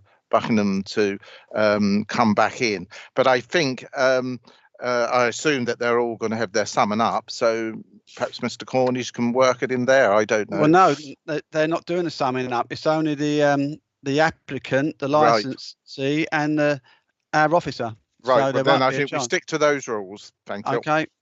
All right. Well, I'm going to.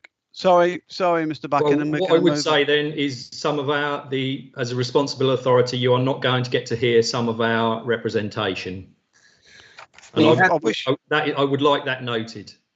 Well, I wish you'd come in before we all ask questions. I thought I had come in at the start of this morning's meeting when from my understanding, clear guidance was given by Mr. Price and Mr. Smith that I would be allowed to speak after Mr. Cornish. That's what I heard. If everybody else in this virtual room heard something different, then well, okay, I admit I'm wrong. I wish you'd come in before we went through the questions and moved on. Sorry. Right, we're going to move on to planning enforcement. Chair, yeah. Sorry to interrupt you. I think Emily Yule has her hand up. Yep, Emily. Thank you, Karen, and thank you, Chairman, if I can just intervene here. Yep, I don't think you've had the final say from the legal advisor. And I would just remind you that you are in public session. I wonder, Chair, whether it would be sensible to have a very short adjournment to agree with all parties how you're going to handle this and then come back with your determination, because ultimately it is yours, Chair, your decision to decide whether you take this additional speaker or not. So can I have an adjournment with the officers? Is that right? David The Smith. difficulty we have is we don't have a private session that we can go back to. I don't know whether that's right, Karen. Do we need an invite? I have set up a private session meeting for you to go into should you need to. Was that today or have I missed it? Yeah, just recently. Okay. Could I just have an opportunity, because I haven't had an opportunity to comment on what's been said before you retire? Yeah, of course. Yeah. Just shortly. It is about fairness and a proper procedure. I think this hearing's we're into a third day. I know I've taken my fair share of the time, but the environmental health did have plenty of opportunity to contribute, call witnesses, and I don't think there is any prejudice. There's prejudice now because if you go back, which you're entitled to do if you want to, you will have to go back through answering all questions again. And obviously I may then be prejudiced on how we're going forward because obviously I asked all my points of clarification and preparing my case. I just think at the outset, I spoke to Mr. Cornish and I was told that Les King and James are witnesses. And that's why I raised the original issue about where's their statement, what are they going to say? That's what was my understanding. His name is not on the representation. It's not been signed. So it's all a bit unusual. I would expect to see the name on the representation, understand who's calling the evidence, who are the witnesses. And I clarified that from the very start of the hearing.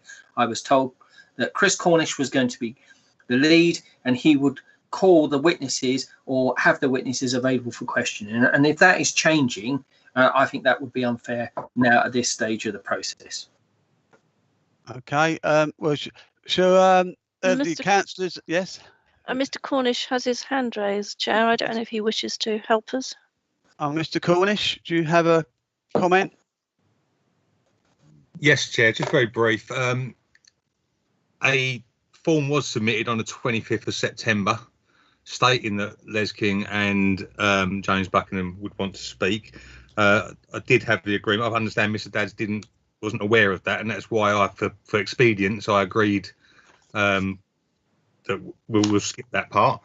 Mr. Buckingham is going to be talking about stuff that touches upon things that Mr. Dadd has raised, both in his own speech and questioning of the other parties of this process. So that's stuff that we didn't know was going to be brought up. So, for example, we're now hearing about doormen and limiting smokers and things like that. So I just wanted to clarify that, really.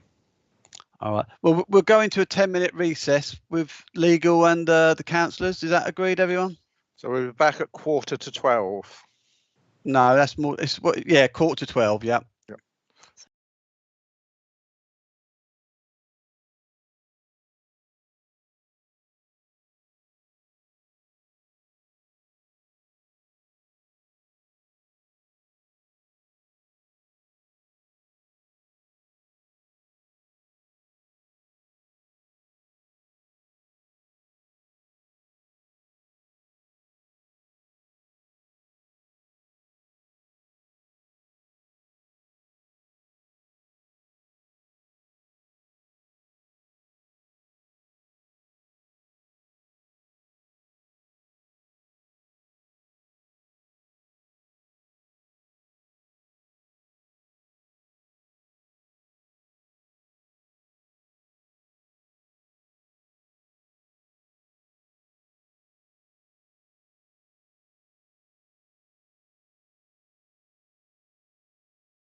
Right. Hello, everybody. Are we're all here, I hope. I've decided to let Mr. Buckingham say his 2 points for clarification, as we feel like he missed out on the end of the environmental presentation. As long as he sticks to the 2 points for clarification. I've listened to the concerns of Mr. Dadds, but this is my decision. You will all be able to ask questions if you need to. So if Mr. Buckingham would like to say his 2 points for clarification, please. Thank you, Chairman. Just as a background, I'm a Chartered Environmental Health Officer, and I've worked in the Environmental Protection Team for Babergh District Council for 24 years, and I've managed that team for the last 14 years.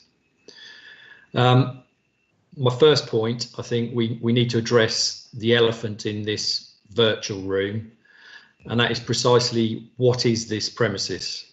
Both the premises licence and the planning permission state that it's supposed to be primarily an e-gaming centre, an e-sports lounge. The application for a licence signed by Mr. Ward in November 2018 stated opening times will vary according to occasionally hosting international competitions in different time zones. The atmosphere we want is that of a fun and relaxing place for customers to hang out on the sofas or chairs and tables and enjoy a new licensing experience. The conditions of the premises licence are also explicit on this matter. Condition 3.2, the primary business of the premises is an e-gaming centre or e-sports lounge. Condition 3.4, the premises shall not be used as a vertical drinking establishment. I'd like to remind the committee that these conditions were imposed following a hearing by the licensing subcommittee into the original application. So careful thought was therefore clearly given to the problems that the premises could cause if such conditions restricting the use of the premises were not imposed. The planning committee, which Councillor Beer, I believe, chaired, also specifically asked Mr. Dadds, and I quote, "Would anybody be able to come and use the lounge? What steps would you take to prevent people who just want to come and have a drink, if they're not actual gamers, to come along when the pubs are shut?" Mr. Dadds replied, and I quote, "The primary business is gaming. If someone wants to come in only for a drink, that's not the custom we want. We won't encourage it. We won't give service. This will be for e-gaming. We are not a late night bar, and we have said in the licence there's no vertical drinking, so you can't just come in and just be vertical drinking." Mr. Dadds was later asked, "What would you do to prevent people that have just come to drink?" And Mr. Dadds replied, "Refuse service." The licensing committee and the planning committee clearly placed a significant amount of trust in Mr. Ward to operate the establishment as it was originally applied for and to abide by the conditions that it imposed on the premises licence. What is patently obvious is that the primary business is not e-gaming. The committee are all very sensible people, and you would have heard the testimony of the residents, environmental protection officers and the police. Mr. Dadds dismisses all the evidence you've heard as just two residents or the alleged bias of my colleague Mr. Cornish. This is of course complete nonsense, and I'm sure no one is really that gullible as to believe it. The truth is that all of the flats of the precincts have complained to the council about noise and disturbance. Members, I believe, have had a map showing this. All decisions taken during the council's investigations of the noise complaints have been taken by me and Mr. Cornish, often in consultation with other experienced environmental health officers. There is no bias whatsoever. And on the subject of bias, I mean, a sort of rhetorical question for the committee. There's been a lot of discussion about what the noise recordings, what you can hear, what you can't hear, where the noise might come from. I mean, it's my understanding that 6 noise recordings were actually submitted to the committee, and I don't intend to play them. We've been here for 3 days, that's long enough, but I would ask an assurance that you just all go away before your decision and listen to those recordings. Is that a reasonable level of noise? I know what I think, but please, I would ask you to do that. Okay. Residents of 2 of those flats have given very compelling evidence about how the noise and antisocial behaviour of the premises has impacted on their lives. Members, the primary use of this premises is a bar. It's not e-gaming. And if you remember one thing from these 3 days, then it should be the poor people who used to live above a shop that sold buckets and mops and had a quiet life. Overnight, their lives were turned to misery by the activities of this so-called e-gaming lounge. Whenever the premises has been able to operate without COVID restrictions, the residents have not had an unbroken night's sleep, and it's caused them severe stress. Mr. Dadds would have you believe that this is all caused by people who have nothing to do with the caffeine lounge. They're just passers-by from other premises. But members, you have heard the sound recordings, or at least hope you have, that were made by Mr. Dorrington night after night during January to March, and again during the summer when the business was operating without COVID restrictions. You don't need to be an expert or to have special equipment to know that the people making the noise in those recordings were right under Mr. Dorrington's bedroom window on the rear forecourt of the caffeine lounge. And most of the noise isn't from occasional rowdy behaviour or fights. It's constant, on and off, all night long, from patrons simply talking, often animatedly, until 2 or 3:30 in the morning. As I said, I've worked for Babergh for 24 years, and I can assure the committee that we have never received complaints about rowdy people in the street at this location before the caffeine lounge opened. Members, the primary use of this premises is a bar. It is not e-gaming. The residents have no vendetta against Mr. Ward. They had a quiet life until this premises opened. I'm sure they'd have no objection to a proper e-gaming lounge where people played computer games. And what was it? Hang out on sofas and chairs, I think it was described in the application. No, what's being performed here is a charade, plain and simple. Remember what the application was for, an e-gaming lounge with opening times varying according to occasionally hosting international competitions in different time zones. That word occasional is central to this whole hearing. I looked up the definition in the dictionary and it states occurring or done infrequently and irregularly, not every night. This isn't arguing about the meaning of words, it's critical to the credibility of the whole licensing process. The original licensing committee, residents, members of the public and responsible authorities were all told that the primary use of the premises would be e-gaming and that it would only need to open on an occasional basis to host international tournaments. Members, this is a bar that opens until the early hours of the morning every night of the week whenever it is able to do so when there are no COVID restrictions. No one is disputing that e-gaming takes place, but to say this is the primary use doesn't bear scrutiny when you have heard the evidence of crowds of drinkers at the bar and outside. In my day, it would have been darts or a pool table at the corner of a pub. Now it's a few people playing games on consoles whilst the rest of the clientele are engaged in the true business of the caffeine lounge, which is selling and consuming alcohol. And if you choose not to believe me, then consider the statements of the police, who've had to dedicate a huge amount of resource to policing the premises. I think they said 22 visits in a year. The premises is a magnet for drinkers when all the other pubs in Sudbury are closed. You've heard evidence from PC Butters and Superintendent Mills about what goes on inside the premises, who's gaming, and who, and I think Superintendent Mills witnessed groups of drinkers outside the premises because he felt he had to visit himself to witness how the premises is actually being operated. Quite simply, the licensing system here is being undermined. A bar selling alcohol until 3 AM is not what was applied for. If this is allowed to continue, what is to stop any other pub in Sudbury, Great Cornard or Capel St Mary putting in a few game consoles and applying to sell alcohol until 3 in the morning? If the caffeine lounge is allowed to continue to sell alcohol and open until 3:30 in the morning every night of the week, then the good people and residents of Sudbury who would expect the licensing committee to uphold the licensing objectives on their behalf will have been lied to. No one wants to stop the business, they just want it to be what it is supposed to be according to its premises licence, an e-gaming lounge. The original licensing and planning committees placed their trust in Mr. Ward to operate principally as an e-gaming lounge and open until early morning on only an occasional basis. They took Mr. Ward at his word. That trust has clearly been abused from the first day the premises opened. Mr. Ward has offered to provide door staff for 2 nights of the week as a magic cure to all of the problems that have been caused by the business. But what about the other 5 nights of the week?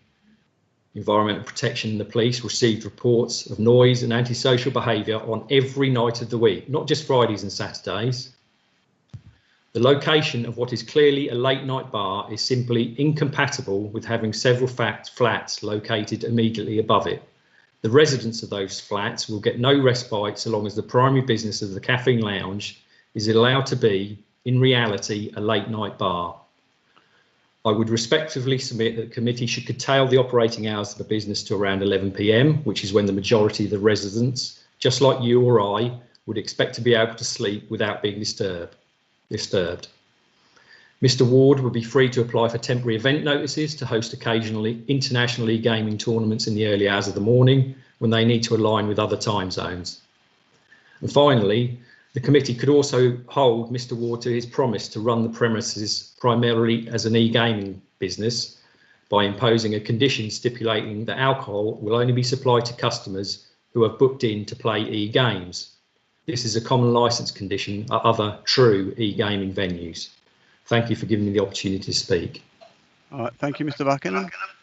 Right, David Dadds, would you like to ask some questions? Yes, before I start, Mr. Chairman, I didn't interrupt. I think that's a complete abuse of process. It wasn't just 2 points. It was a complete new resubmission. There are matters raised in there that was not in the evidence. There's no witness statement, and I will just make it note now that I think that that was a complete abuse of the process. But I will treat it as I would treat any other representation. And now, thank you for giving me the opportunity to ask questions.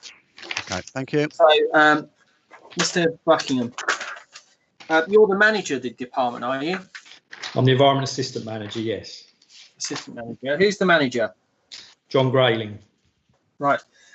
You've not provided a written statement of truth and a written statement, have you, in this case? A witness statement. A witness statement or a statement of truth regarding... We've, as I said earlier, we've submitted the jointly written as the representation that's before you in the agenda pack. Okay. And in relation to your personal knowledge of these premises, we were told earlier on by your colleague you've not attended in the evening. Is that right?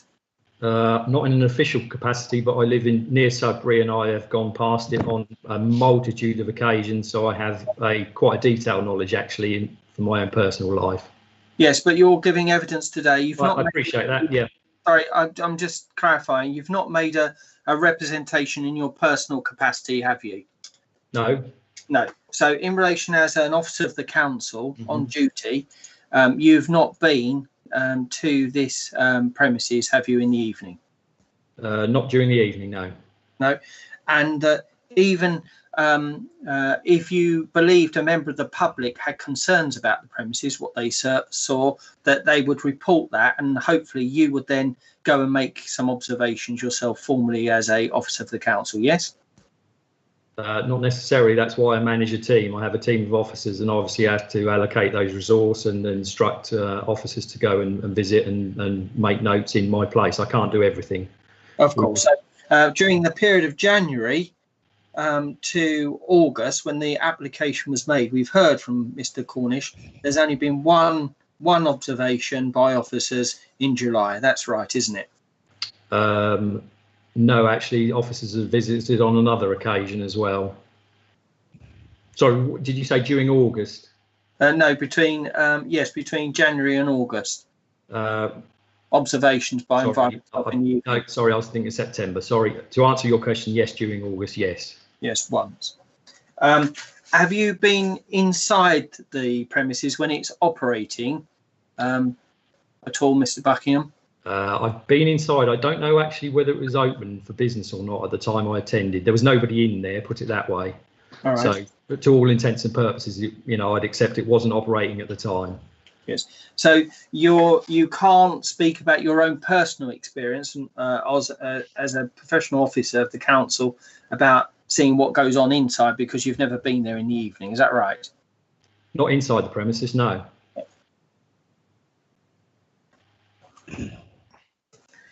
In relation to a graduated approach, you've seen the timeline that I mentioned, and there was a letter from Simon Bailey advising of noise complaints, and Mr. Ward replied. That was on the 15th of July. Then there was a further letter on the 21st of July about a further complaint, not substantiated, it says. But Mr. Ward replies, speaks to Mr. Bailey, and gives an explanation, or gives an explanation to what is said. Mr. Bailey undertook to arrange a meeting to discuss those issues, but no meeting was ever arranged and followed up. That was the 22nd of July. Are you aware that Mr. Bailey failed to follow up a request for a meeting face to face? I'm not sure why you're asking me that question. Well, you're the manager of the department. You deploy the resources. You've put yourself up. I don't manage Mr. Bailey. It's a different department. Ah, so Mr. Bailey is not in environmental health? No, he's a planning enforcement officer. Ah, so he says, I've got Mr. Simon Bailey at Environmental Health advised on noise complaints. Sorry, I didn't quite hear that. Sorry, I think you said Mr. Bailey. Sorry, Simon Bailey at Environmental Health advised of noise complaints. You're saying that that's planning? I can't. Sorry, I cannot speak for a letter that Mr. Bailey has written. He's in a different department. I mean, obviously we liaise, and he's well aware that Environmental Health were receiving noise complaints, and likewise I was well aware of the planning enforcement issues, and there's dialogue all the way through the investigation. Yeah, and on the 4th, well, I've got the list of the letters here. So the next letter is on the 4th of August. James Buckingham, that's you, write to Mr. Ward about noise. And Mr. Ward replies to you saying, please cross-reference with Mr. Bailey as these issues have been raised with him and not had a reply. And is talking about having a meeting. You're aware, what did you do about that reply on the 6th of August from Mr. Ward? What did I personally do? As an officer receiving a reply back from the licensee. Well, I think we're talking across purposes. That letter was to Mr. Bailey.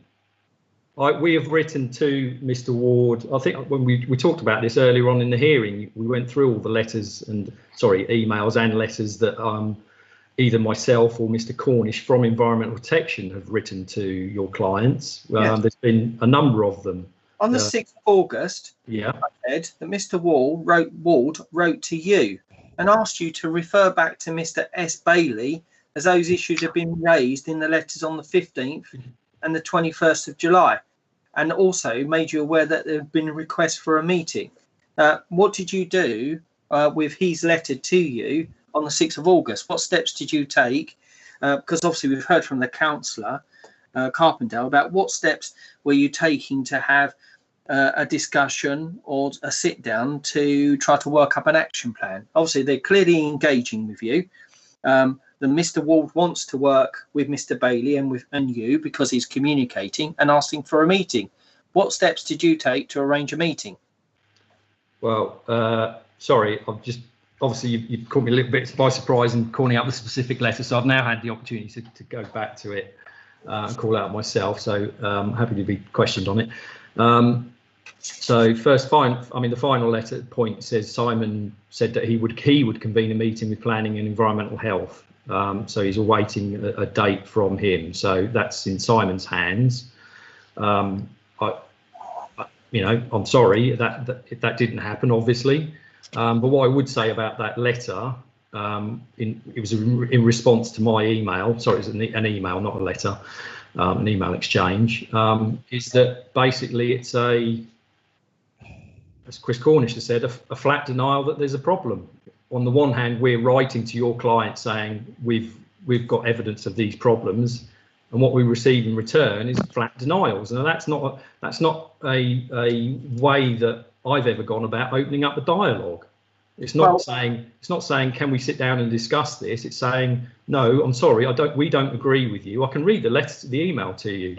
It's basically a flat denial. We therefore cannot. Point one, we can't accept this claim. Point two, about hand dryers. We've changed these hand dryers. Antisocial behaviour. We're in contact with the police. Have confirmed us that we're running the venue well.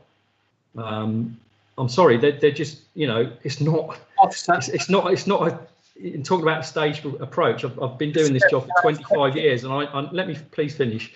And I know when someone wants to enter into dialogue, and this isn't the first, this email that we're talking about isn't the first occurrence. It's every single time we've emailed your client, we have had flat denials that there has been a problem. And that's not how you go about dialogue.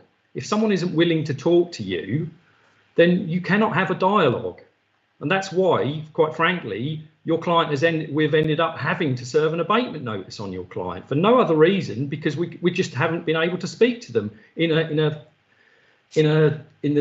type of manner that you would expect with any other business that we deal with. It's just not forthcoming from your client. I'm sorry. Okay. Mr. Chairman, look, I asked a question about what did he do in relation to organising or responding to that letter, and the officer has not answered that. But anyway, I'll move on to my next question. Officer, in relation to you say no engagement, but if the premises is writing and emailing and responding to you, that is engagement. It might be that they don't accept what you're saying, but you're still having dialogue. Yes. Well, put it this way. Normally, what my experience is. In relation to this case, well, I'm not talking about this case. Okay, I will talk about this case. Okay,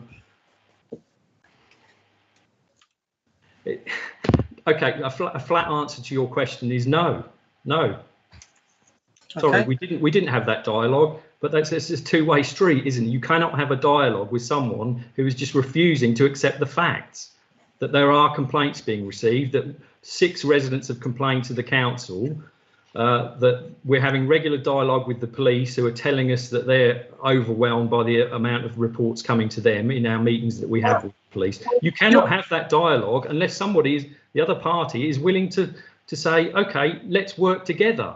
But so actually, could you show me one email from your client that says, should we have a meeting and sit down and discuss this with you, Mr. Buckingham, and your team? I could clearly see that you've written to Mr.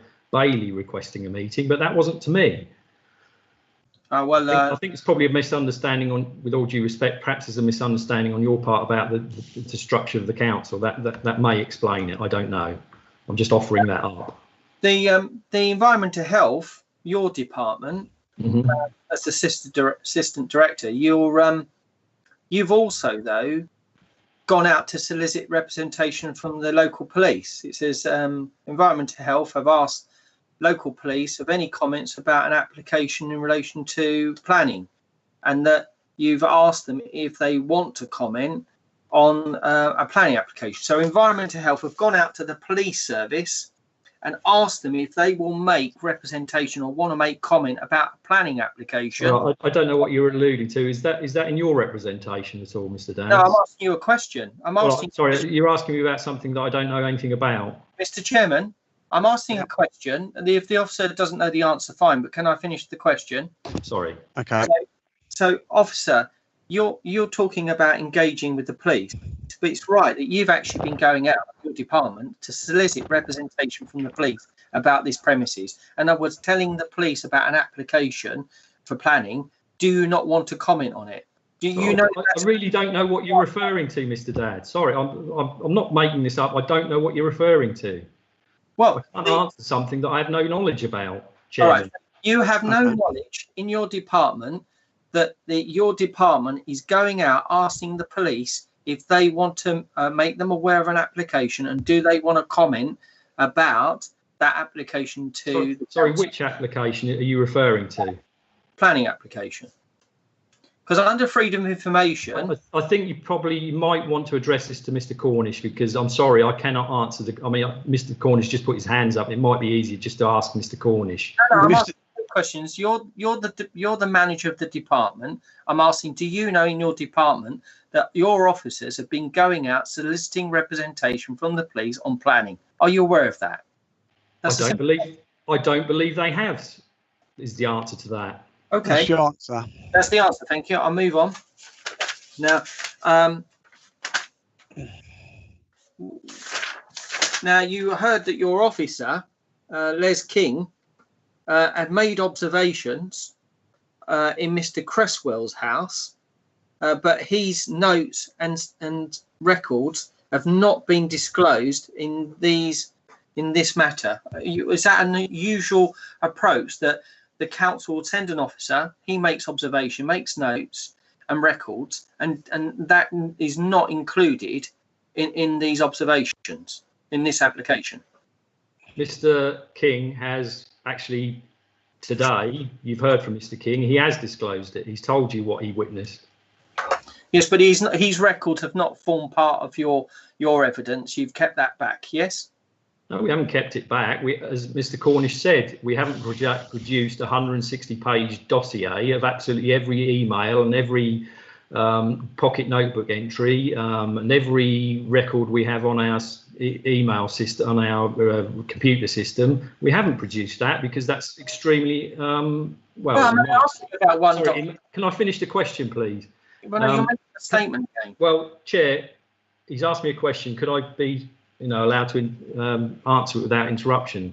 Yeah, well, keep the answers as brief as you can, please. Well, I'm trying to, yes. Yeah, okay.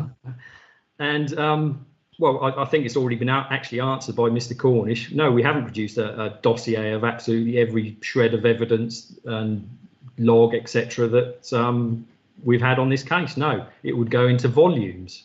What we provided is a summary of that, because I don't think the committee would thank us for it if we did. I didn't ask you about the volumes and 200 pages. I asked you about one specific visit. We've got the primary applicant, Mr. Cresswell, a councillor. Your officer goes into his premises and makes an observation. Chair, am I being cross-examined here? Evidence. No, I'm asking the question. That evidence has not been disclosed. Why didn't you disclose it? The summary is in our representation. A summary of that visit is in our representation. We did disclose it. Right. Okay, that's your his records, but his records of the meeting hasn't. Now, in relation to logs, don't you think it would be appropriate the logs or recording of noise? Certainly, that would be made available during this hearing, even if it's appropriately redacted. They've not been provided, have they? No, but that's been answered by Mr. Cornish. No, it's not. No, you're right. We could have provided it. What we provided is the actual sound recordings that you can hear yourself if you wish to. Because those sound recordings go on for days and days and days and days, literally, of noise disturbance at your client's premises, we've had to provide a summary of it. We've had no choice. Yes. And last question for you. If I was to play one of those recordings now on my machine and turned up the volume loud or turned it down low, how am I, by listening to it, how am I supposed to determine whether it's loud or not? If I turn it up really loud, it's going to sound loud. If I turn it really down low, it's going to sound low. How can I get any probative value from listening to a recording? There's no sound levels on it. Well, how am I supposed to be able to listen to that and make a value judgment? And how are the councillors supposed to do that when you said go away, have a listen? Well, can I explain? At the start of every recording that we make, there's a reference tone for a start. So you've got a recorded sound level against which to compare any noises that are recorded. I wouldn't expect members to have that knowledge or expertise to be able to look at that, but factually, that's the case. And the other thing that you will hear on the recordings is Mr. Dorrington actually speaking to his wife because he's been disturbed and woken up. And there you have it. You have a reference tone. You have Mr. Dorrington speaking, and then over the top of that, you have what's coming through his open window. Yes, but if I turn Or the his volume closed window. Let me finish, please. Let me finish. He's speaking at a volume just like, well, actually, probably not a quiet volume, just like we are. You can hear it. Yeah, but I can turn you up. Can I now, finish my? Can I turn finish you my down. question? My answer. Can I finish my answer, please? Well, can I ask you another question? No, can I finish my answer, please, Chair? Oh, let him finish his answer, Mr. Thank you. Dads, so you've got that as a, you can hear on the recordings Mr. Dorrington speaking a normal volume in a conversational level, and over that you can hear the level of noise. It's not Mr. Dorrington. Mr. Dorrington cannot physically up the volume of the recordings. He can't do it. It's technically not possible. So you have a reference level. And if you sat down and you listen to those recordings, as I urge members to do, you will hear that yourselves. All right, thank you. All right, Mr. Dads, please ask another one. Well, I'll deal with the rest in closing submissions. As I say, I think that the order that today has been highly prejudicial and prejudicial to my client. But I won't. I'll deal with it in my closing. All right, thank you. Right, Mr. Creswell, would you like to ask any questions of James Buckingham? No, I'm happy with what Mr. Buckingham has said, and I'm also pleased that he was given the opportunity by the chair and the councillors to speak, because I think that was needed, and I think everything should be transparent and open, and if it was, it probably would be over by now, but I believe it's been held up by Mr. Dads, because... But this is another statement. No, there's no need for that. He doesn't want you to hear all the evidence. That's how I do. I want to hear it, and I want to hear it fairly. Where's your logs? Where's your recording? Where's the officer's statement of your... Can I just interrupt everybody, please? This is a question and answer session. Can we stick to questions and answers, please? And not statements. Thank you. Right, Mr. Chairman, can I raise an objection, please? Yes, Mr. Dads. The point the reason why I raised my voice and raised it is that I keep on having an attack on the applicant and my presentation, like I just had there. I've got to defend the applicant and my reputation about not disclosing. I have genuine concerns about failure of records not being disclosed and being held back. And I think it is only right that I raise that. I've raised with you my objection. I accepted that you would allow the officer to come back, and I've done that. This was a question for the environmental health, and there was another statement and another attack on my character. Okay. It's right that I come in and say that's not acceptable, not fair. Okay, thank you. Right, constabulary, is there any questions from the constabulary?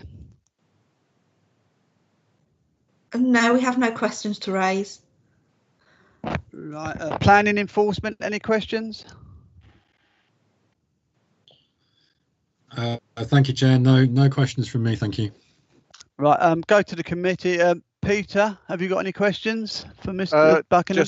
Just a couple of points of clarification to Mr. Buckingham on what he said. You did state in reply, I can't remember how you got to it, but about the noise and activity in that area, that this is the worst it's been, and what have you. But can I just take you back? The Great Eastern Pub used to be on the corner there, which I would say is not 100 yards from this building. I'm not sure of the exact figure, but certainly quite close. They certainly, up until the time that they changed it into flats, that was the Great Eastern nightclub, and there was noise, there was activity, there was police activity, there was drugs, I'm led to believe, and all sorts of other things. So I just wanted to be clear, that area has experienced noise and upsetting scenes and drugs and all the other things in the past. You made it sound like this was totally something new that's never happened in that area. I'm not saying it was right in the past, but I can certainly remember driving down there, and when I was younger, not going to the Great Eastern because I was never young enough to go there, but I saw all the people queued out and the noise and the carrying on and what have you. So just to be clear, that area has experienced that in the past. It may be before the time of some of the residents that have ended up in Babergh precinct flats. So that was just a point there. If you wanted to comment, I think the point I was trying to make was the Babergh precinct area. You know, I'm not by any means saying, you know, noise doesn't occur elsewhere in Sudbury. By any means, I'm not saying that. No, you made it seem as though it was that area. Would that the Great Eastern pub used to be that area, I think. But I take your point. You've clarified that. And the other one, just a little concerned that obviously members of the council and officers of the council, I think we'd all encourage each other to talk to one another and try and solve these things before they get out of hand. A little disappointed to hear you say that let's all work together, and you were saying he should have contacted you. It's alleged that that the Mr. Ward contacted the planning officer, whether it was by mistake or in answer to a letter. And quite often when members of the public get a letter from the council, they reply back, and it perhaps should go to another officer. So I do think that that may have been a shortcoming with you. I don't know if you've got a comment on that. It's not being disrespectful to you or anything. It's just that let's all work together. Had he contacted me, you were making it sound like if he'd got in touch with you, you'd definitely make sure that you'd set up a meeting. Yeah, I think perhaps what's being missed is the catalogue, literally catalogue of emails that you haven't been privy to. And I you know, to be fair to Mr. Dad's, you've not seen them. I don't want to comment too much, but there were, you know, I think I alluded to two of them earlier in the day one or day two of the hearing. There's been a catalogue of email exchange between the council, Environment Protection, and Mrs. Ward. And we just simply have not had the cooperation, that the levels of cooperation that we get at any other business that we deal with about noise issues. We just have not had that. So that's my response. Thank you, Mr. Buckingham. Okay, Peter. Well, Sue Carpenter, have you got any questions? Thank you, Chair. Yes, obviously, as Mr. Dadds and Mr. Buckingham have just said, there's a lot of correspondence that we haven't been privy to. But James, in the 24 years or so that you've been working for Babergh, do you recollect the Great Eastern pub that Councillor Beers just referred to? I do, yeah. It was a nightclub actually, rather than a pub. Yeah. Oh, okay. A different premises, different type of premises. And what were the hours of operation there? And is there any recollection of disturbance in the early hours of the morning? I wouldn't like to. Sorry, it's asking a lot. No, I mean, I would guess somewhere around sort of 2-3 o'clock in the morning, similar sort of time, closure time. Certainly towards the end of its history. Sorry, and the other part of your question, level of disturbance. I was really just trying to draw a comparison if there were one. I'm not sure it's directly comparable, because obviously that's a nightclub. It was actually a nightclub where people pay in to go in and dance, much like Infinity up the other end of Sudbury. So they're not directly comparable premises. They're certainly not. Not to say that there weren't noise complaints, but whenever I had a lot of dialogue with, I'm desperately trying to remember his name, another David, who was the licensee there. Yes, what's his name? Yeah, yeah. Father and son. Yeah. And what I would say is that although we had noise complaints, we entered into dialogue to address those complaints, and we never ever got to the point where we served abatement notices on them. We were able to deal with them. There might be a specific issue that doors were being left open or whatever, and they were addressed. That's not to say that, you know, it was a completely silent premises, but we had a constructive working relationship with that premises. But nonetheless, there was significant disturbance. Yep, as there are with an awful lot of the premises, both in Sudbury and across Babergh and Mid Suffolk. But it's that working dialogue that you have with your, you know, the premises that we deal with. And into That's the unfortunately hours. what we've not had on this occasion. Okay, thank you. Those are my questions, Chair. Mr. Chairman, I have remembered the name, but I don't know whether it's David Pratt. necessary. Yes, No. that's it. But you said it, I didn't. Thank you. Yes, Okay. I acted for them. All right. Oh, Okay, thank you. Points for clarification. David Price, got anything? Chair, I have no points for clarification. All right. Well, right. I'm glad we've done this. So at least we've heard everything and every side. Now we're going to move on to the planning enforcement officer to give his report. Simon Bailey. Thank you, Chair.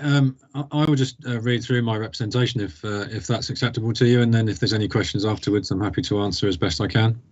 That's great. Thank you very much. Okay, so the planning enforcement team has received a number of complaints from members of the community local to the licensed premises, raising concerns about the operation of the premises and the behaviours exhibited by patrons.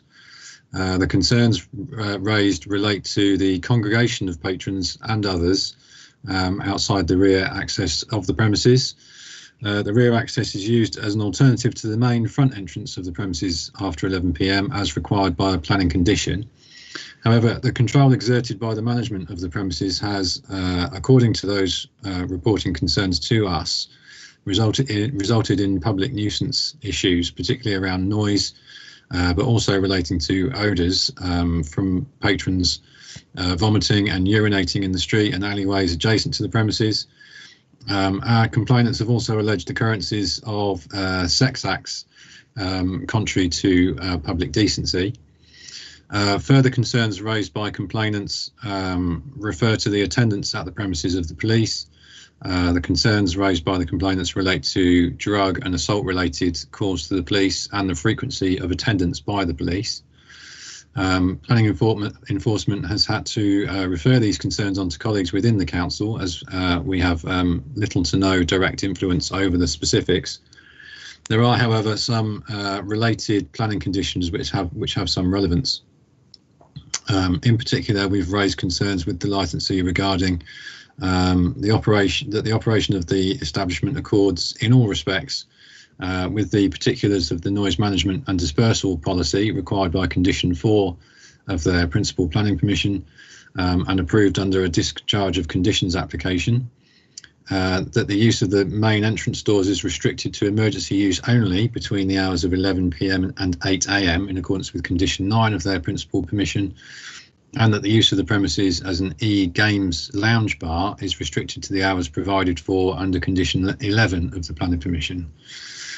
In addition, we expressed concern that pre-commencement conditions attached to the principal planning permission had not been appropriately discharged as required prior to opening of the facility.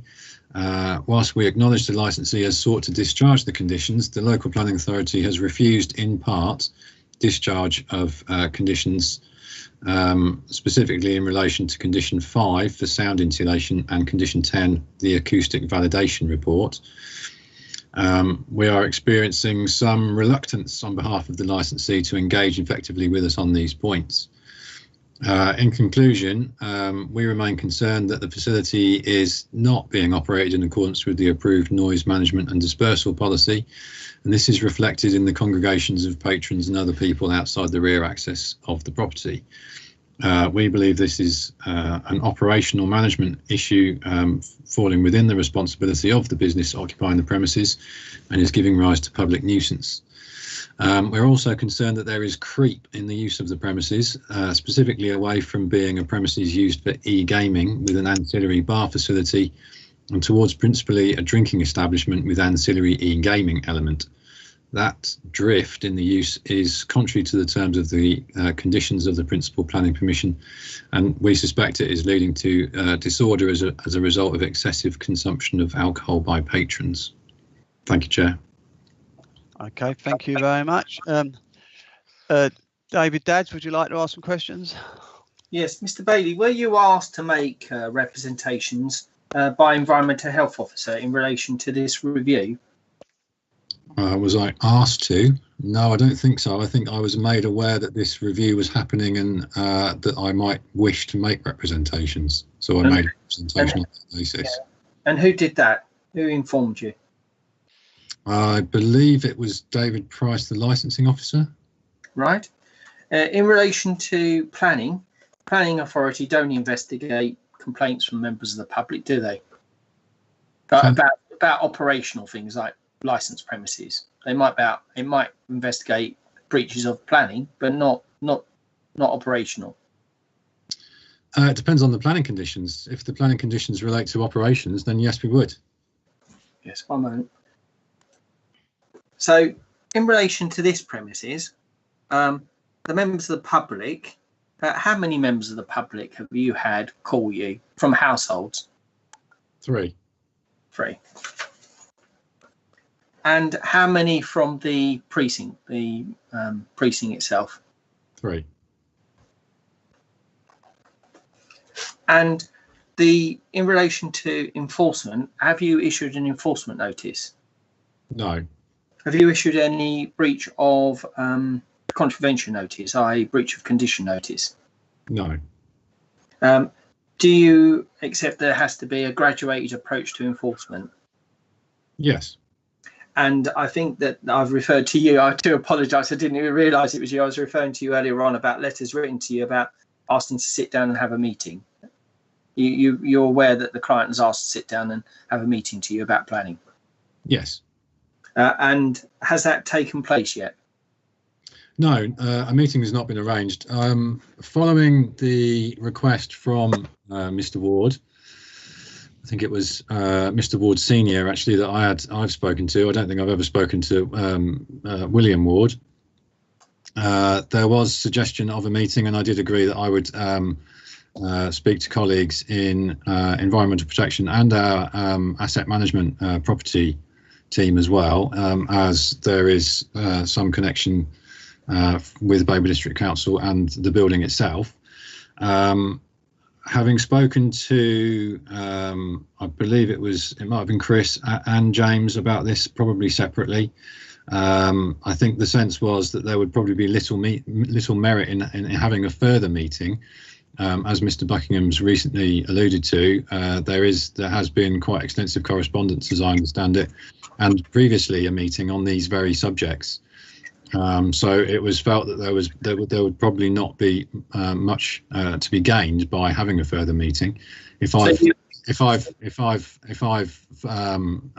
failed to communicate that back to Mr. Ward, then I can only apologise. Okay, so you were in effect told by Environment Health that they thought there was little merit in having a meeting. And by property, yes, and by colleagues in asset management, they were. The feeling was that we would be merely going round in circles on issues that have already been covered.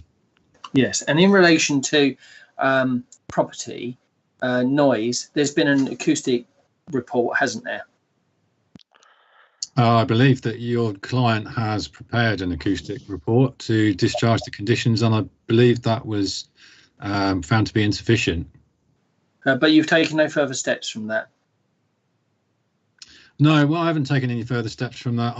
Basically, because I was made aware of this review of the licensing, and if that was going to resolve the issues at hand, then there would be no further need for planning enforcement to be serving notices. Yeah, and so we've backed away from pursuing formal notices at this point on the basis that this review hearing may actually seek to resolve the issues at hand. Well, you wouldn't go straight to a notice anyway. You'd have a meeting, wouldn't you? You'd take a graduated approach. No, a graduated approach that you're referring to is merely an engagement with the person responsible. You wouldn't necessarily have a meeting with them. You might engage in correspondence with them. Yeah. That might be by letter or by email. You wouldn't necessarily sit down and have a meeting with them in every single case that we ever come across. No, of course not.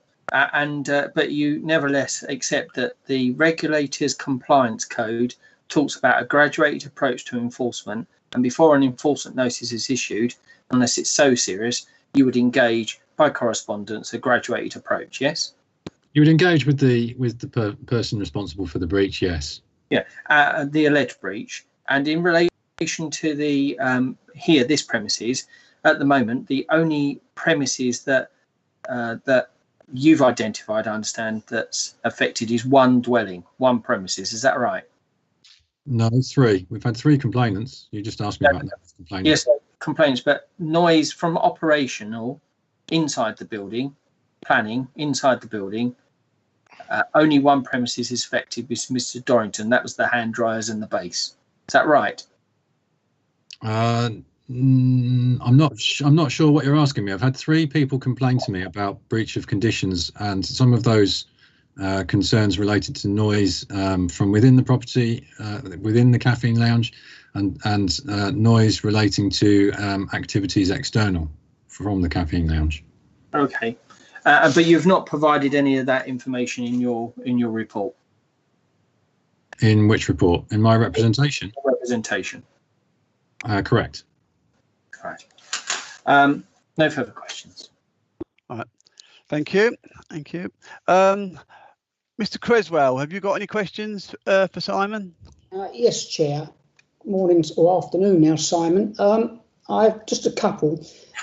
One is, as you're aware, I emailed you and also sent photographs and maybe videos to yourself, reference the caffeine lounge in the precinct not being shut by 11 p.m. and that was probably December and the end of March when the lockdown came. And Mr. Ward had the key from the fish and chip shop who used to shut at 8, and I remember by the planner was meant to shut at 11 p.m. and use the entrance from Great Eastern Road, and that never happened. Would you say I was right in what I was saying? Thank you. I recall receiving details from you, including video, one of which showed the front entrance doors being used after 11 p.m. Yes, I mean that was an indication of a breach of planning control, that there was supposed to be access only via the rear doors after 11 p.m. Mr. Creswell? Yes, thank you, Simon. All I wanted to show to the councillors on the panel is that up till the end of March, when we had the COVID and we had the lockdown, the precinct never shut until the caffeine lounge went home, and it could have been 4 in the morning. And inside that area, if you imagine, it's like a little football ground. It's got a canopy go all the way around, and the noise and the echoes and the shout and the disturbance in there was horrendous. Thank you very much. Thank you. Thank you. Constabulary, have you got any questions? Yes, just a couple. Can I clarify, when the application was first made for a premises licence, there was a meeting. Was planning part of that meeting? I'm unable to answer, I'm afraid. I wasn't involved in the licensing or principal planning applications or any of the discharge of conditions applications. My involvement has been regarding complaints of non-compliance with the permission, so I've come to it after the event, so to speak. All right. I don't know if you'll be able to answer this then. My next question would planning have agreed to a 3:30-hour closing time for the premises 7 days a week if the applicant had not assured them that it was only going to be open to then occasionally for the purpose of hosting a gaming event? I can't answer to the specifics other than to say that it strikes me as a professional planning officer that it would be unlikely that you would give planning permission for opening times to 3:30 a.m. without a very good reason for doing so. Okay, no, that's the lot from the police. Thank you. Thank you. All right. Any questions from environment, Mr. Cornish? Yeah, just a couple of quick ones. Simon, are any of the conditions that you've been investigating requiring agreement of details prior to the commencement of either development or prior to the opening of the premises? Yes, I believe 2 of those, condition 5 and condition 10, were pre-commencement conditions prior to the facility opening. And are you aware as to whether the planning officer or the planning manager, Philip Isabel, had any meetings and dialogue with the licence holder concerning these matters since December and January? I don't know what period they've had meetings. I've got a vague recollection that they have had meetings about the discharge of the conditions, but what the outcomes to those meetings was, I couldn't tell you, I'm afraid. Thank you. No further questions. Thank you. I've got a question for you. Isn't it down to the landlords, which would be Babergh District Council, to close the precinct at 11 o'clock, and it's through a management company, not relying on dishing out keys to hit the fish and chip shop? And is that you, or can you answer that one? Yeah, I don't think it's really one for me to answer, if I'm honest, Councillor Newman. But my understanding was that that from information received from elsewhere, that the precinct wasn't being closed at 11 p.m. I would expect that it would be our responsibility as the landowner to be able to have that closure performed at the right time, and I believe that is now happening through a management company. Yes. Yeah, because I believe that's the root of a lot of trouble we had from the start, that we weren't shutting it properly on time. You know, that's a that may well be feeling Councillor, but it's it's not really one for me to answer, I'm afraid. No, it's management. Yeah, that'd be something we've got to look at. That it should be locked up, and we should have the keys for it. Okay, Councillor Beer, have you got any questions? I think that possibly is resolved. Okay, good. Okay, Peter. Thank you. Hello, Simon. Just a couple of clarifications, really. One, being involved in planning, I would expect you as a planning enforcement officer to comment on an application if you were so asked by whoever asked you. I would just expect that to happen. So I don't think there's anything sinister there at all.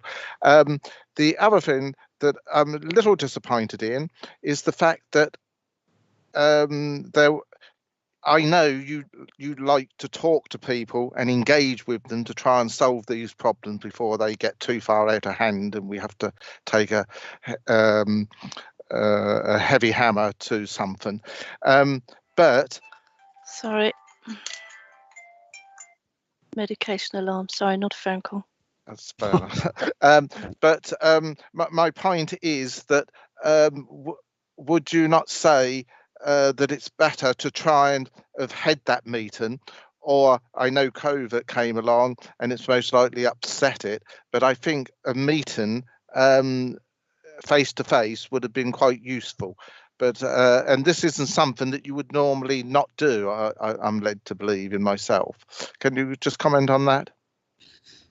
Yeah, I mean, the correspondence that went to the licensee was post-COVID, actually. So it was July and August that we were in contact with the licensee. So that wouldn't necessarily have been a bar to having that meeting. But and you're right, we would normally seek to resolve these things through a negotiation with the persons responsible. But the information that I was receiving from environmental health, from asset management, and to some extent from my own research of what has happened with planning applications was that there was quite a lot of engagement with this licensee around how to get these things resolved already. And it seemed to me, on the advice from colleagues, that it would offer little merit to go over that ground once more. And that's common to a lot of our enforcement cases. We don't tend to. It's less than ideal, let's put it that way, to keep going round and round in negotiations. You have to stop negotiating at some point, and you have to get the thing actually resolved. So if parties are not willing to engage with us and are not willing to negotiate with us, then we'll rapidly get to the service of a notice. If we can see some progress, we're willing to hold off service of a notice. Now, I appreciate that those comments probably fly in the face of what Mr. Dadds might have said earlier about his client wanting to have a meeting with us, and my, unfortunately, not advising that we didn't think there was any merit in that. But nevertheless, it is still within the licensee's gift to be able to progress a further discharge of condition application if they were comfortable and confident that was going to get passed, they could have submitted that, and that would have certainly gone some way to resolving the non-compliance with conditions 5 and 10 for the noise insulation and the acoustic validation report. Insofar as use of the rear doors in favour of the front doors after 11 p.m. We've had information from our property team that have indicated that we now have the management company in place that is locking it up at 11 p.m. So that breach has been resolved. We still have some concerns around the noise management and dispersal policy and compliance with that.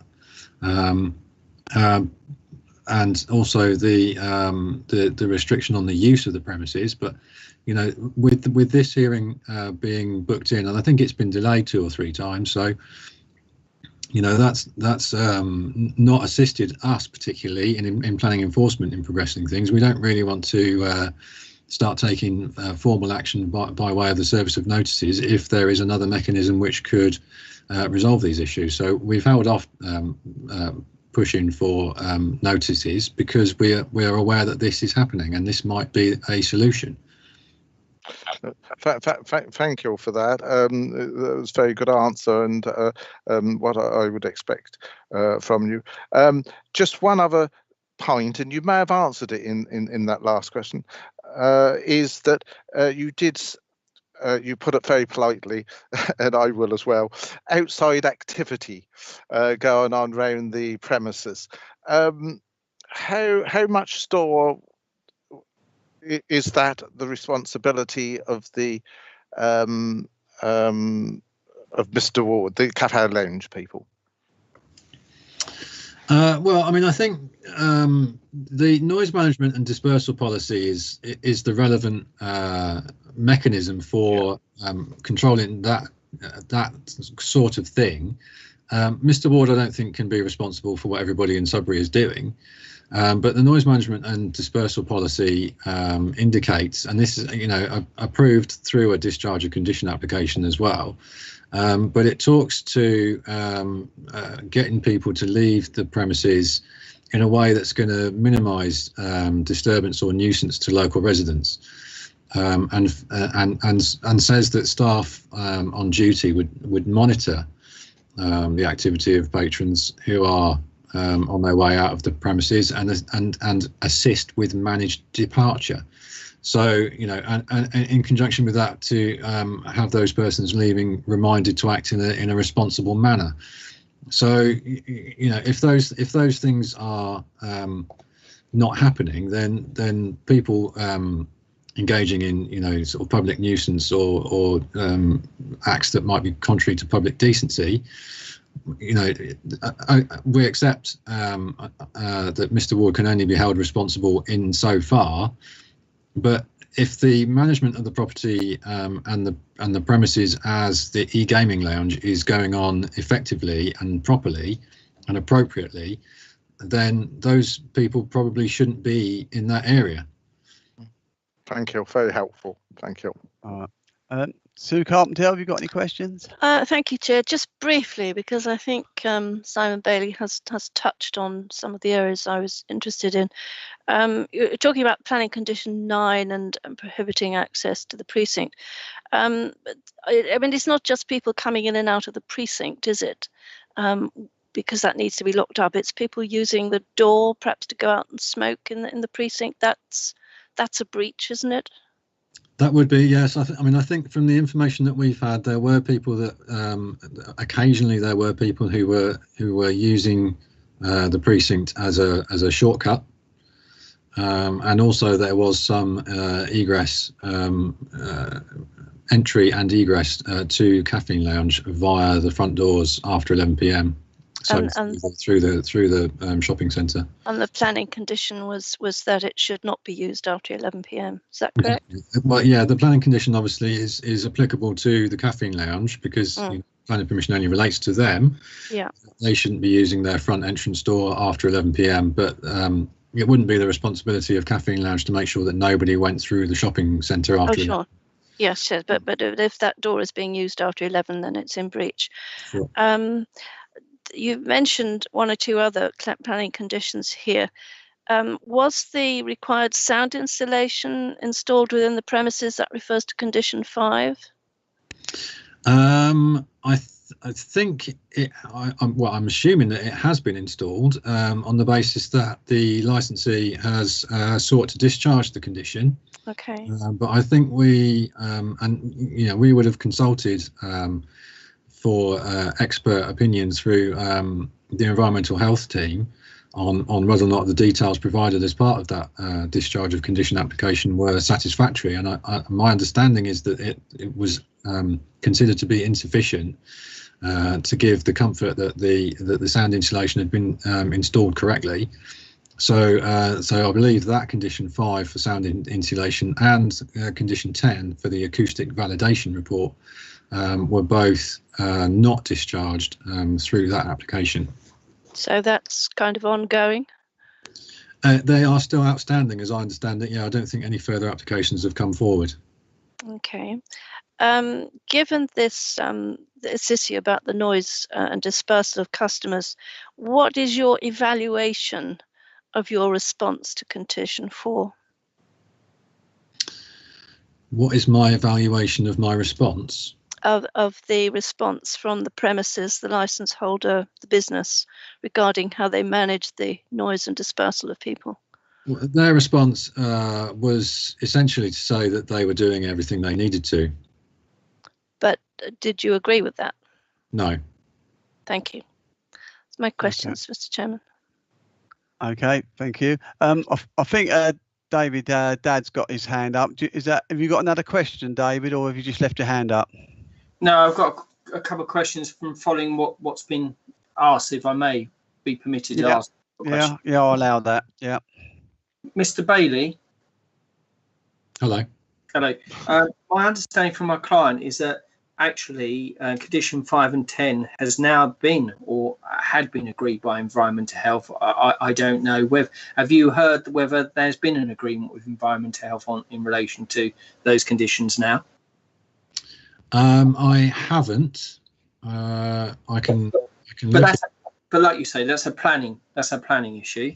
In relation to a breach, the council was asking you if someone was for egress. Obviously, the door's got to be left open for an emergency door. Yes, to the precinct. It's allowed to be used for emergency. Yes. Yes, I believe so. Yeah, so it's a fire door. So if someone opens it and goes out, obviously, it's not generally open for egress and ingress. But obviously that you wouldn't consider that a breach, would you? If it was used in an emergency. Yeah. No, I wouldn't. Or someone. Yeah. And then in relation to what you said, is that if it's being used by patrons, then that would be a breach. If it's being used for an emergency reason, whether emergency services require access or egress through that door, or if somebody was perhaps injured within the premises and needed to be removed quickly in order to maintain their safety or well-being, then yes, that would constitute the emergency use, but just customers coming and going wouldn't, would it?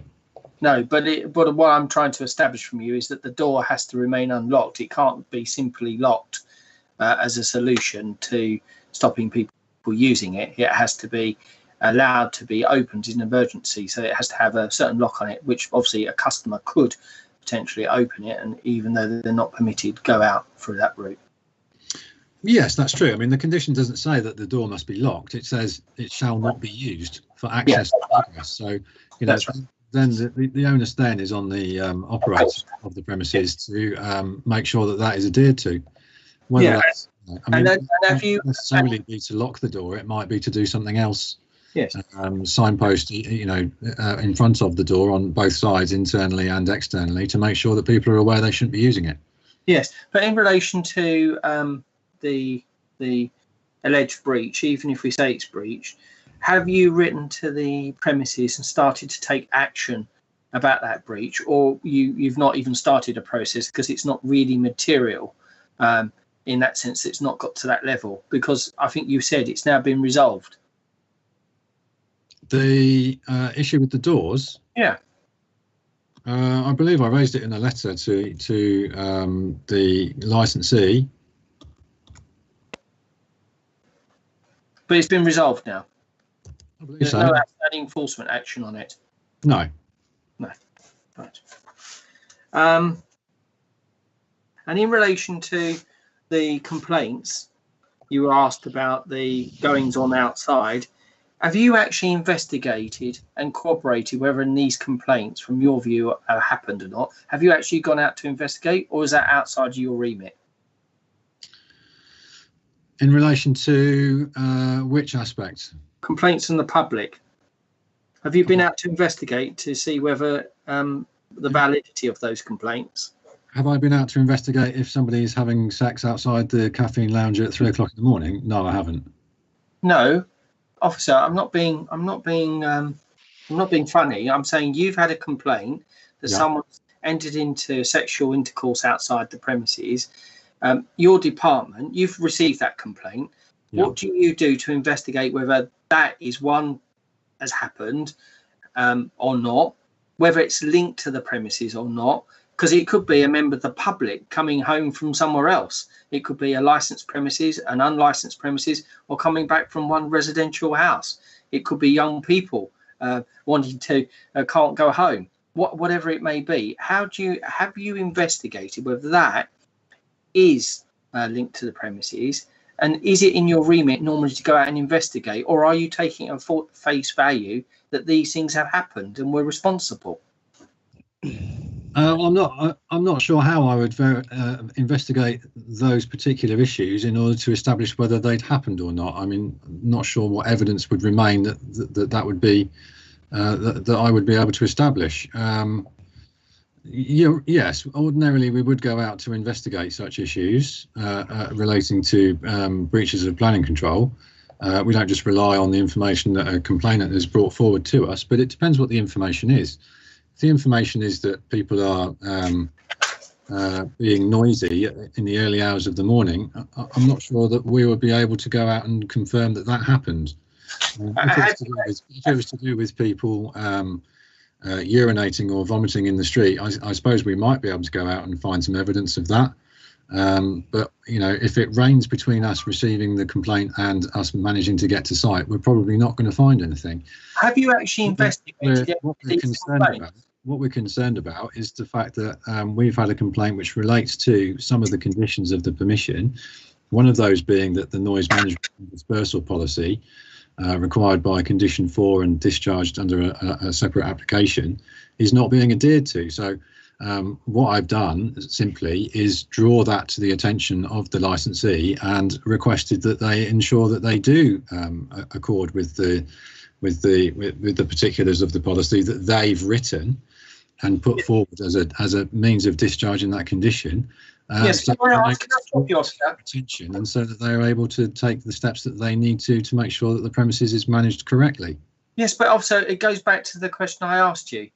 In any of these 3 complainants about their complaints, of any of those, have you investigated any of those? Yes, I have, yes, because the investigation is that I've taken the steps to contact the licensee and draw that to their attention so that they can resolve it. Yeah, but you haven't investigated whether there's a direct causal link or just ask the licensee.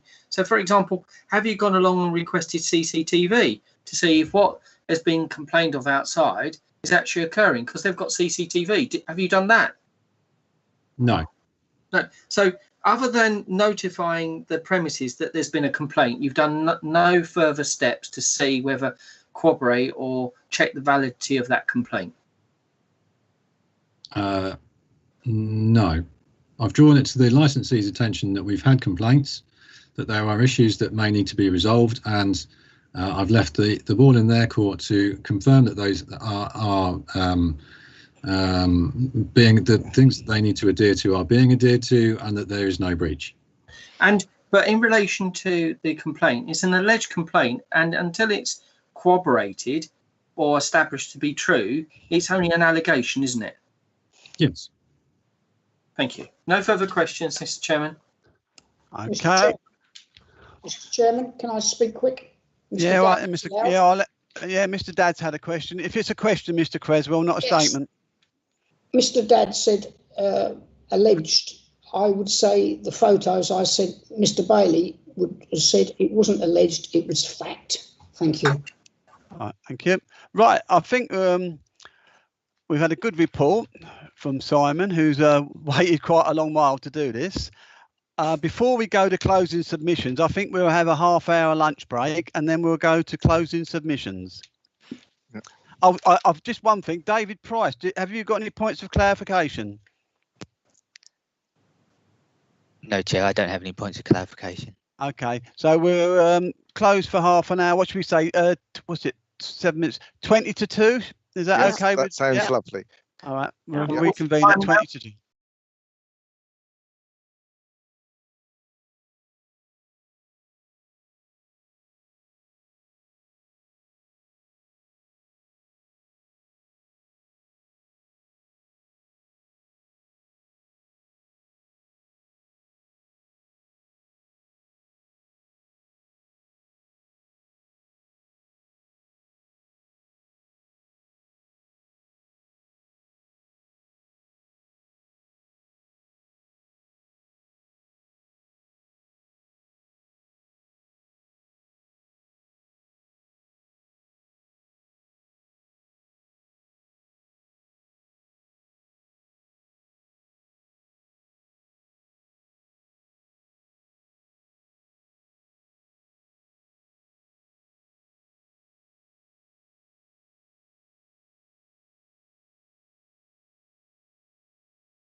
Thank you. Right. Welcome back, everybody. Just before we go to club closing submissions, Simon Bailey's got a couple of points for clarification. Simon? Yes, thank you, Chair. Whilst we've been on lunch break, I've just had a look on our planning record to see if there has been a further application to discharge the conditions for the property, and I can't find a record that one has either been submitted or approved. And also, I just would like to take the opportunity to follow up on Mr. Dadd's point about whether or not an allegation has been verified. Some of the complaints we received were accompanied by video evidence which indicated that the front door was being used after 11 p.m. and also indicated the congregation of patrons and other people around the rear of the premises as well. So just to clarify that those allegations that we received were actually corroborated by the information that we received at the same time. Thank you, Chair. Okay, Mr. Dadds, do you need to comment on that? No, I deal with it in my closing. Okay. Right, we'll go to closing submissions. So it'll be the applicant, Mr. Creswell. Would you like to do your closing submission? Yes, I'll do that, Chair. Right, I'll start right at the beginning. November, December, when the Caffeine Lounge got their application in to open the bar. It was noisy over Christmas and the precinct was open, although it was meant to shut at 11 and the doors were open to the Caffeine Lounge premises. People come and went and there was lots of noise. In January, I was woken, it was Christmas holidays, I was woken 3 nights on the trot. I think it was a Thursday, Friday night, stroke Saturday morning. And on that Saturday morning, on the 4th of January, I went down to see Mr. Ward. I walked into the precinct. I'm quite happy for all of you to view these videos that Mr. Ward sued the town council, Babergh, and tried to get me into trouble. I went to the doors in the precinct and the doors shut, but I could see people in the building. So I went to Great Eastern Road and the door was open, not locked, open. I undone the handle, walked in and spoke to Mr. Ward's manager, bar manager, Mr. Lorenzo, and asked if I could speak to William. This is how the conversation was. I then spoke to William and I complained about the doors not shutting in the precinct at 11 and how I'd been woken every night for 3 nights on the trot between 12 and 3 in the morning. I can't remember the times. Mr. Ward got angry because he said, I can't have this open with, my business won't work if I haven't got those doors open. I then informed him that my neighbours up here were getting woken up, and what I turned around and said, my Polish neighbours, he's not going to be happy if his children keep being woken up, and you're going to end up in a situation where people come down to see you at 2, 3 in the morning, and it's going to get out of hand.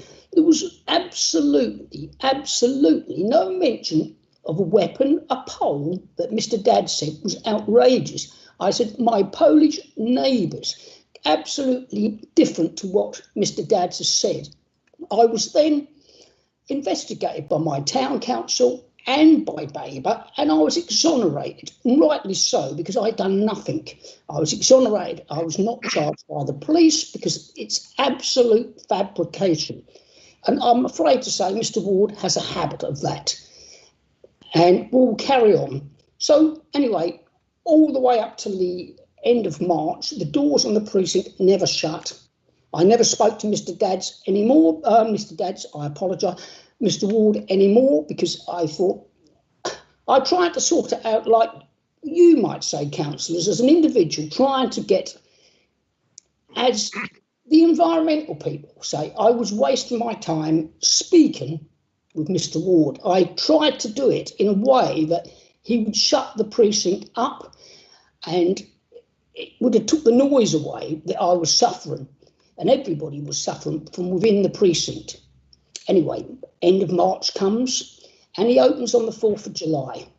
Now, by then, Mr. Ward hasn't got the keys. I agree. He had them between December and he had them to the end of March. Previously, the chip shop had shut that precinct at 8 o'clock when they finish their hours. Never an issue, never a problem, shut all day on Sunday. I think you all know the routine. It opened up in July, and at times the precinct was shut at 11 by the company brought in to do it. There was occasions where it was a bit late, but I haven't got a problem with that.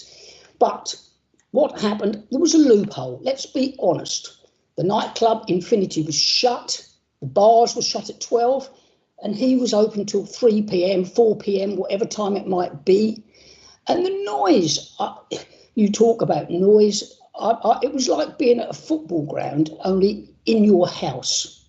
I took videos, I sent to the police, on my phone, I sent to the council, I sent to Catherine Green, licensing department, I sent some to Simon Bailey, because I wanted this resolved.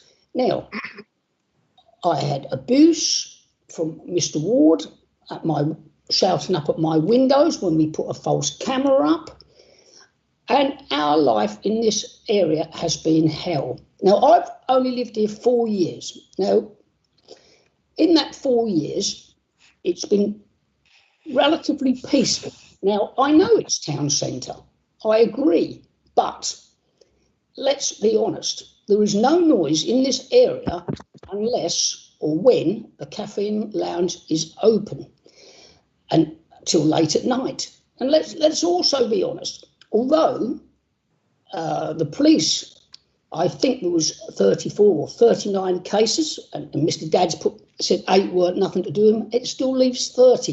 And it wasn't in a year. Let's be honest, 3 months or 2 or 3 months for COVID, it was shut. And another month, it was shut at 10 o'clock because the government shut things down at 10.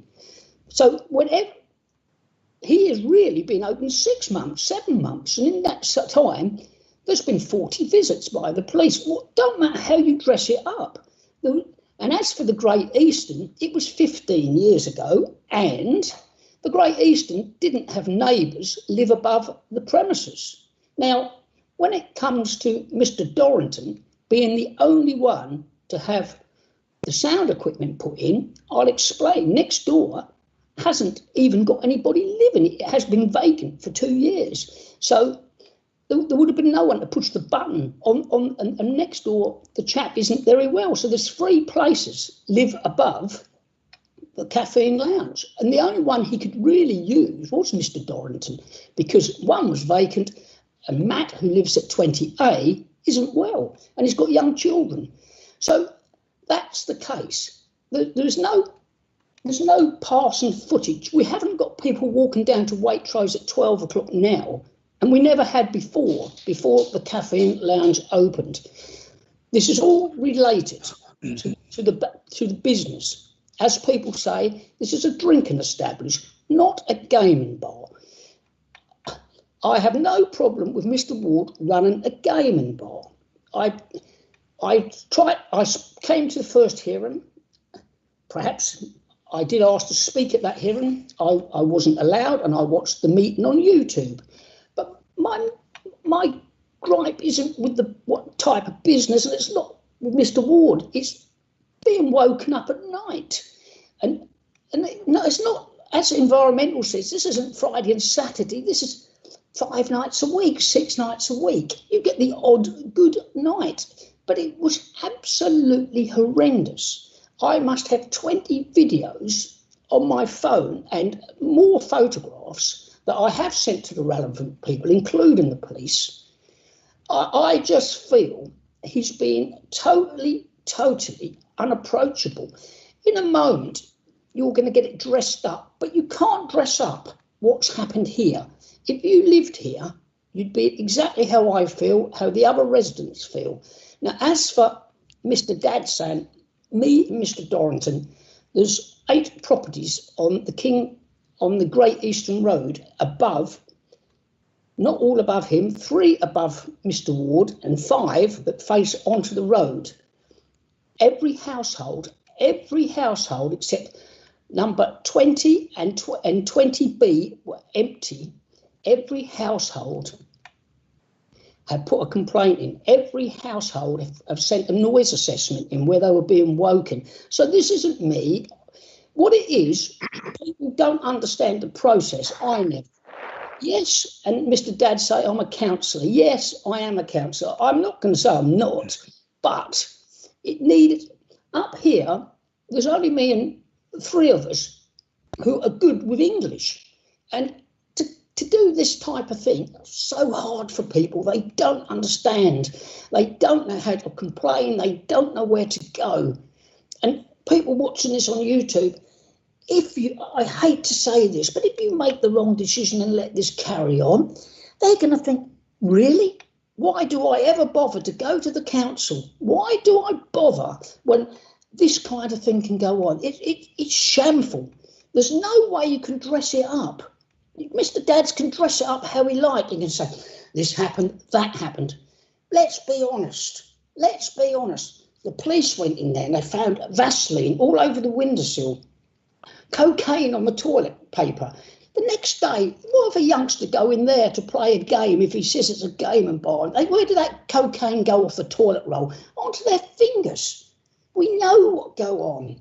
I know 100% what go on. I know what went on the 29th. They try and frighten me. I'm not scared because they've done it to many people. It's horrendous. Mr. Ward and his mother, I got the videos, I gave them to the council about going to her workplace in Richards and Sudbury and making threats to a lady. I got the crime number. It's constant. It's not just me. Fellow councillors have been threatened by emails or by Facebook. I don't do Facebook. I don't do social media because it's just something that could cause me more hassle. This needs resolving. I'm not worried. If the business, I don't want you to close a business down. That's not what it's about. But the hours, they have to be changed. It can't carry on how it has been.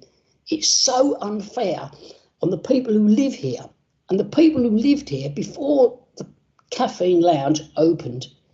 Dress up how you like. It's not footfall. It's nothing to do with cars. It's to do with people coming into the premises, leaving the premises, hanging around. It's no good. The doorman, they'll sit over always smoking and drinking. The doormen weren't even affiliated. Let's be honest, they weren't even on a licence. Now he wants to do things properly. I think it's a little bit too little, a little bit too late. I'll let Mr. Dads have it because I'd like me tea.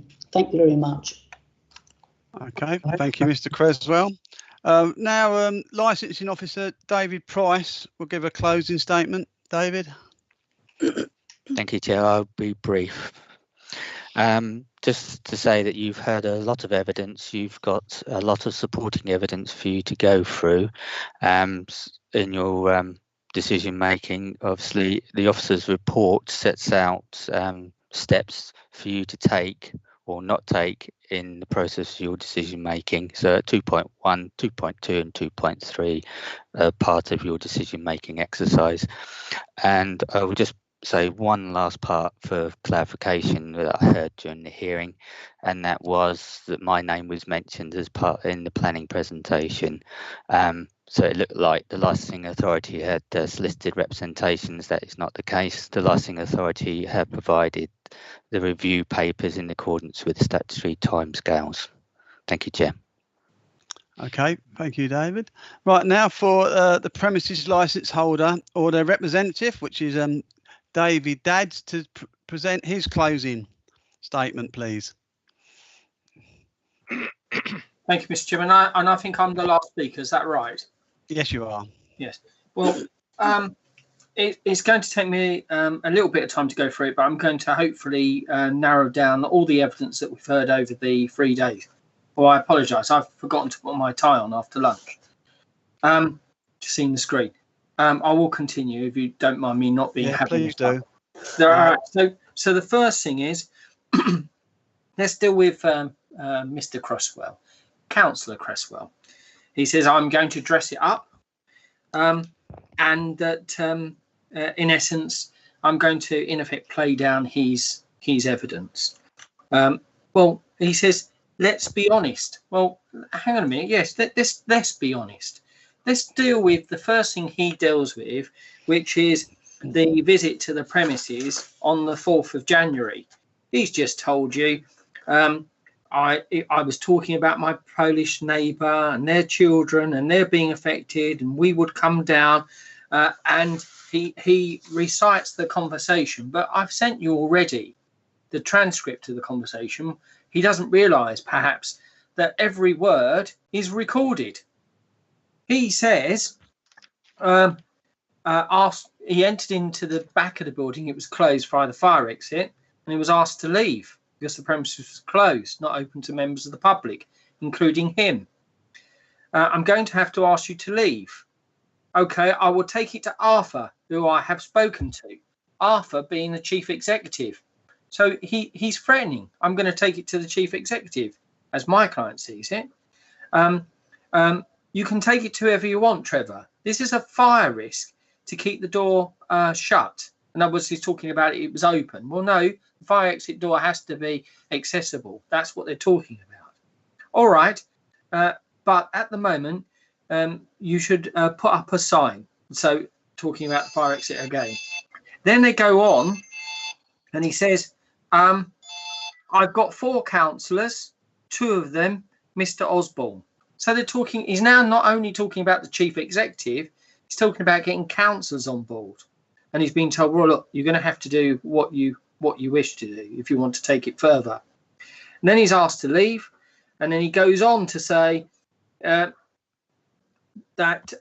right, if I'm woken up every night, I'm going to come down and see you. You will understand. If I'm woken, me and the pole, if you'd like to come and see you, and we will deal with you in another way if you don't want to deal with it in my way. I'm not going to be woken up in the summer every night. So there was a threat. And I didn't, and that is the recording of the conversation. Nowhere does it say about the neighbour, the children, the Polish neighbour. And it asks, and he makes it very, very clear. I'm going to take it to Arthur, and I'm going to try and get your license revoked. That's what he said on the 4th of January. And yet threats made using his influence as councillor with the chief executive, threats of his he influencing other councillors to help him, and a clear threat that he's going to revoke the license. He's going to get the license revoked. That's on the 4th of January. So let's be honest. That's right. Let's be honest. Well, the version of events he's just given you is completely contrary to the actual recording of CCTV and audio, which has been provided. His credibility is shot, basically, because he's not being honest with you. In relation to the application itself has a number of failings.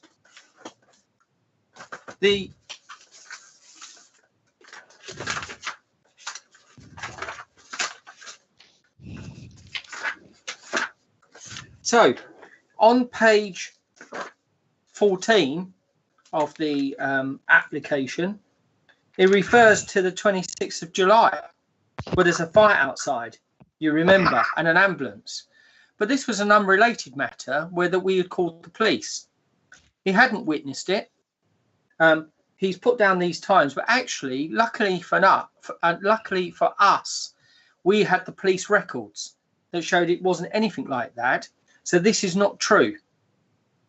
He's seen the police outside, I would suggest, and not witness the fight, but put that down. No, there's no video evidence at all that you've got of a fight. None. All of these videos, you look at them, there's no evidence of any fights. And there is actually evidence of the police being present at 3:10 and not witnessing or seeing any of that. He says, well, it may have happened outside away from the premises. No, the police are on the premises. Yes. In relation to the next matter, the 31st of July, call police, fight outside at 18 minutes past 2. And we know that there was an incident across the road, but it was after 3 o'clock. Didn't even correspond with the time, not even related to the premises. And later on at the bottom, 31st of July, police called, fight, caffeine lounge, referring to the matter above. he didn't witness it, and then he said, oh, actually, it definitely was the premises, and then he says, oh, it's Tom. He's all over the place, Mr. Chairman, with his evidence. Yeah, because he's just seeing what's outside and trying to link it, because you heard him. He said, no, there's no other reason why anyone else would be outside.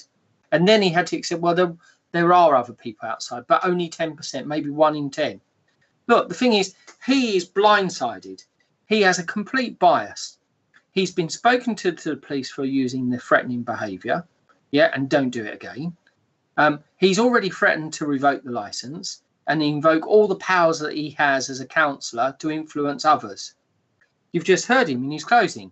He's used his power to have access to licensing officers. He's used his power to have access to the police, the chief executive he says he's spoken to. He's used his influence to try to get what he wants, which is this licence revoked. Surprisingly, though, Mr. Chairman, he's had officers in his flat. He's had them in his flat doing observations. He said in his evidence, no, I've had no officers in my flat. I gave you the transcript. He actually said that he had no officers in his flat at all. I'll just get the transcript to that. It says,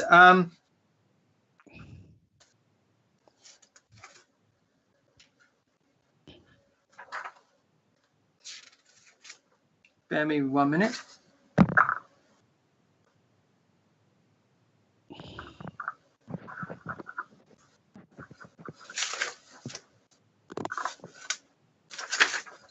I just need to find that part. 1 moment, please.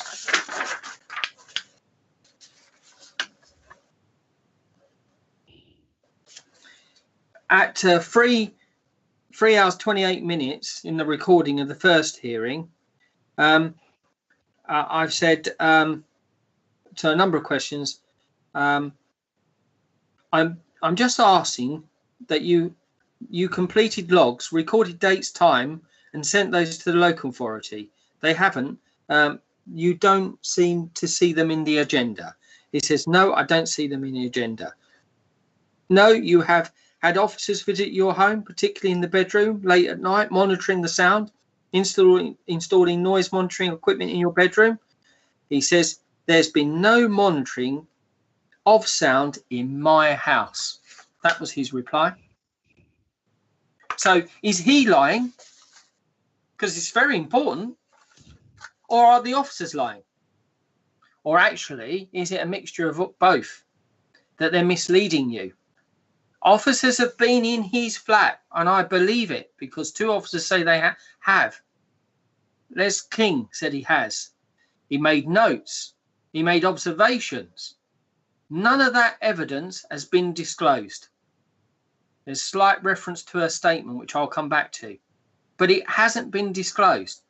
Mr. Cresswell has supposedly filled out logs, noise recording records, and dates, times. None of that has been provided to you.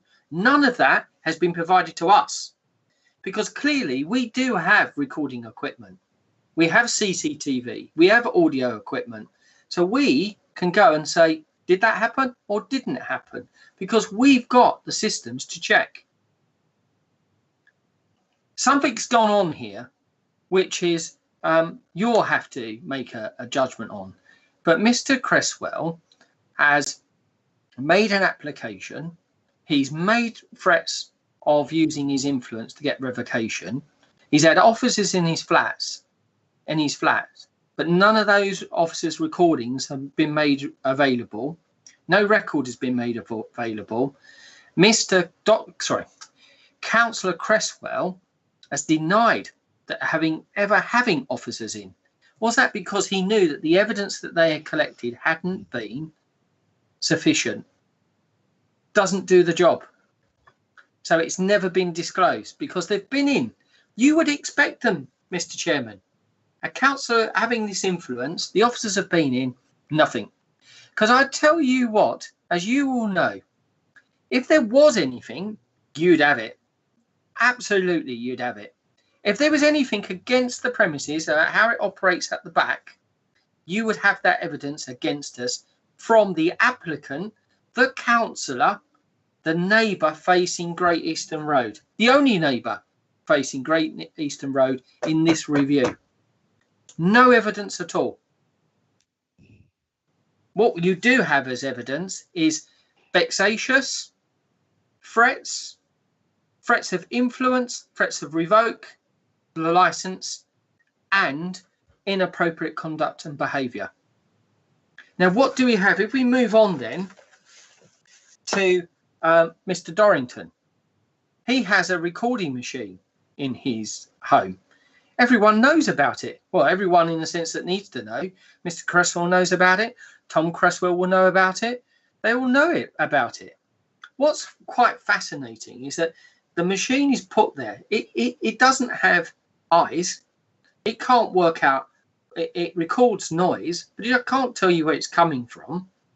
And what's quite surprising, the officers have never been to, well, they tell us they've never been to observe, monitored with the machine to see whether actually the noise that's recording, what is that noise source? Where did they go?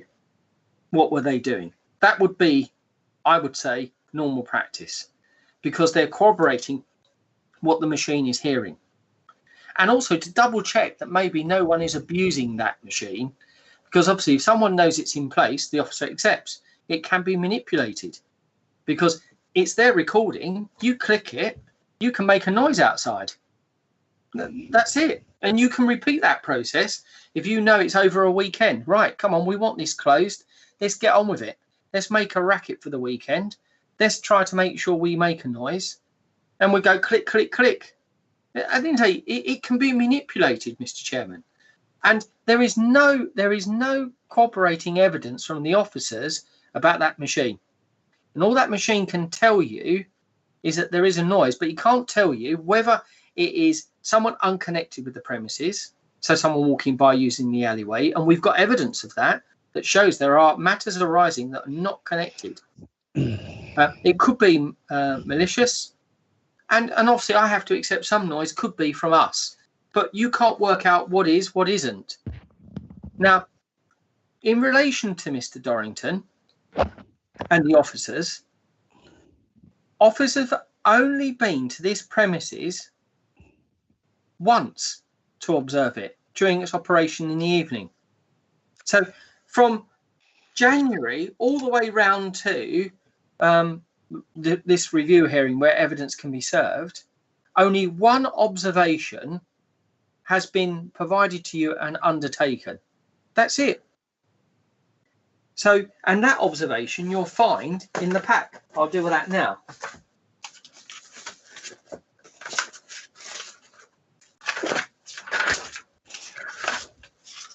Excuse me, Chair. Sorry to interrupt, Mr. Dadds. I was just wanting to check that Councillor Beer's video is on. Yeah, I can see everybody. We can't see you, Peter. Oh, there you are. Sorry about that. I haven't done anything. I'm just sitting here, and I can see myself, and I can see everybody else. We can haven't moved. Thank you. See you now. Right.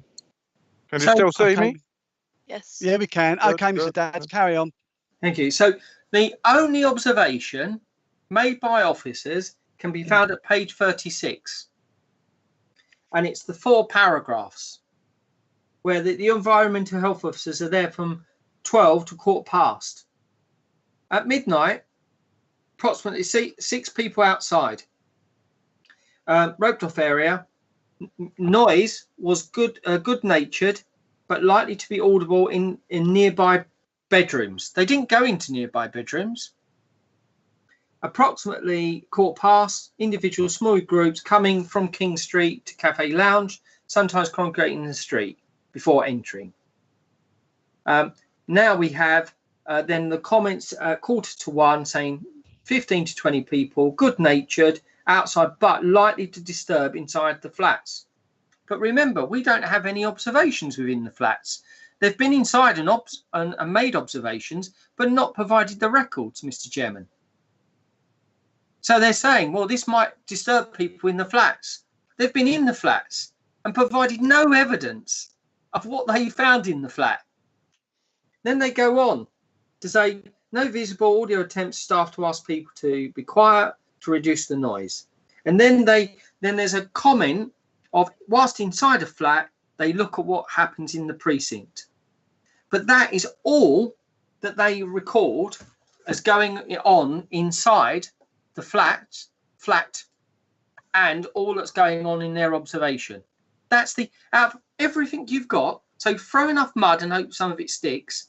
Let's just get this absolutely straight in your records. There's only been one visit, one observation by officers, and that is it. And there's not been one bit of drop of evidence of what noise can be heard in the flats from Great Eastern Road. Now, they've been in, but they're not sharing the evidence with you or shared that evidence with us. Now, I would say the reason they haven't done that is because it doesn't help their case. Now, in relation to the noise, we've broken it down before. You've got inside the premises, outside the premises. Now, inside the premises, we've already heard evidence from the Mr. Cresswell that inside, he's not troubled by the operation inside. The officers have not been inside. Mr. Cresswell has no issue with operation inside. The police have not been inside. The police officer here has not been to the premises. Inside operationally, there are no issues of concern that need to be taken. The police say, obviously, you're reporting, and I'll go and cover what the police say about operationally. But inside, regarding noise, there is no complaint other than the hand dryers, which were resolved, and it's got a noise limiter that can be set. Now, noise outside. There was the noise inside the precinct and the noise at Great Eastern Road that was alleged. Now, in relation to the precinct, we know pretty much that has now been resolved by the management company locking up the precinct. We also know that we have now put a lock on the door, one of the break glass locks, so it means that it can't be opened, because before we had just a push bar, so it could be open because it has to be kept open as a fire exit. So now it has a lock on there so people can't go out in that area after 11 because you slide it across. You have to break it to actually exit. So we know that the noise, the source of the trouble initially, has all been resolved. So that has been remedied. And then we go to Great Eastern Road. Great Eastern Road, prior to COVID, was not, I would respectfully submit, Mr. Chairman, not causing a problem. Not causing a problem before COVID lockdown. The problem was being complained of was the precinct. That's been resolved. Now, after COVID lockdown, there has been some issues in relation to other premises being closed, and therefore people seeking a late night drink in premises. Now, we know that there are other premises around. We've given the names, and obviously we are one of those premises that people have come to us. We have in July and August dealt with a change in people coming to us. Now, we accept that people were queuing outside because we had a limited number of capacity, seated only, being served. And therefore, it was a one in, one out. We agreed with the police that we wouldn't do that in future. And we had a meeting with them, we had a conversation with them, and we agreed we would have no queuing. Now, the police wrote to us on the 21st of August. You've seen that letter. Ensures significant management outside after 11 o'clock. Door supervisor to be accredited. We don't accept that a door register was unregistered. The door supervisors were registered. But what it is because we didn't hold a badge or a license, normally you'd have to go to an external contractor. That has been resolved because now William Ward has a badge, so he can employ as an employer. So there's never been unlicensed doorman. So let me just clarify that, Mr. Chairman. In relation to queuing, that queuing could arise in effect to noise, so that has to be managed. Patrons leaving to advise to leave quietly and disperse and wouldn't be re-emitted if they in future. Clear and prominent signs to be made about the above. And take note of queue management. That is what the police wrote as steps that they wanted on the 21st of August. So we, a client, put in place 2 doormen on a Friday after 11 to make sure they managed the queue and people coming or going, disencourage any queue at all, and basically said, we're full now, you can't queue. Made that clear on social media, and to take steps also to limit the amount of smokers outside the premises, and that was recorded. So in relation to Great Eastern Road, we accept that some people were coming to us because of the other premises closed, which created a unique position, but we addressed that by putting additional doormen, having the signs, and limiting the smoking to 5 outside after 11. We made sure we took in all the seating. Mr. Chairman, we think we are managing the outside area now, and September and October when we were open, we didn't receive any complaints. We've not seen any evidence of that from anyone, and we believe that that is working now correctly. Now, if people were going across the road to Roy's, we would not allow them back into the premises. So we would manage that smoking area. But we believe with the doorman there, that's all that's appropriate in relation to noise management of noise. So we believe we have resolved the issue regards to noise in Great Eastern Street. Now, we've only got to let you know, we've got in effect 2 households here. So the way that the Environmental Health present their case, and as I say, throw enough mud, hope some sticks. We've only got 2. We've got Dorrington, Mr. Dorrington, and Councillor Cresswell. There are no others that have joined in the review. Yes, there are no others. It's been properly advertised. We've only got 2. Now, the complaint of noise internally has been resolved, we say. We say we have actually had correspondence from Chris Croswell in relation to Cornish, in relation to the conditions of planning. The conditions of planning are separate to the licensing regime, and I believe that they are being resolved. Environmental health evidence, as you know, there's no witness statement, there's no statement of truth, and in relation to the officers' observations, they have said there's been no monitoring in the house, no evidence provided in the houses that front onto the Great Eastern Road, that there's been no actual recording and measurements taken or evidence submitted. They do accept that there's been evidence of logs and recording timesheets, but none of that has been shared. They also accept that there hasn't been an action plan. And I would have expected an action plan in relation to this premises if they required it. Now, you've heard that from the officer, well, they didn't want to cooperate, words to that effect. But you can see that, in fact, it says it's their response and they don't want to engage. Well, our client has engaged. They've changed the hand dryers. They've had the noise acoustic report.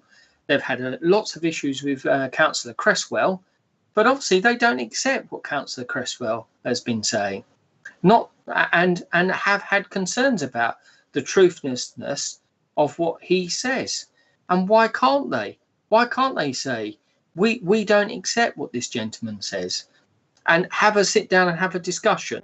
The officer accepts that there is correspondence saying that they were going to sit down and have a meeting. The planning officer says, well, actually, he consulted with with Environmental Health. When I actually asked James Buckingham about that meeting, he said he didn't know about that meeting. That would be other people. But actually, Simon Bailey said he did actually speak to both of the officers about the meeting, and they didn't believe it had merit. Words to the effect that it didn't merit a meeting, so they didn't proceed. And that's completely inappropriate. There should have been a meeting, or that the Mr. Wood should have been told that there's not going to have a meeting, and why. Now, in relation to the officers, Environmental Health, they haven't provided any witness statements. They've only visited once. They haven't provided the logs are reporting from neighbours. They refer to 6 neighbours but don't give any details, no witness statement, no evidence of their logs and their complaints. None whatsoever, Mr. Chairman. And it says, and when talked about a graduated approach, he says, well, they have to sort it out for themselves.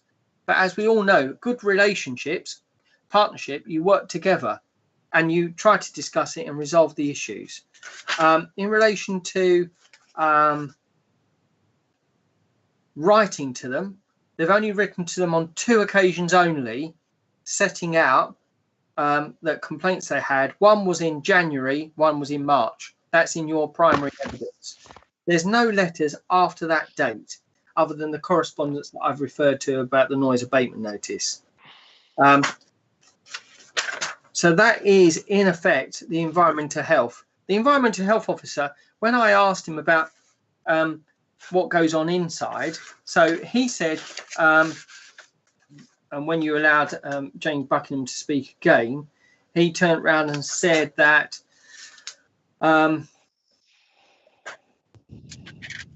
just look at the note.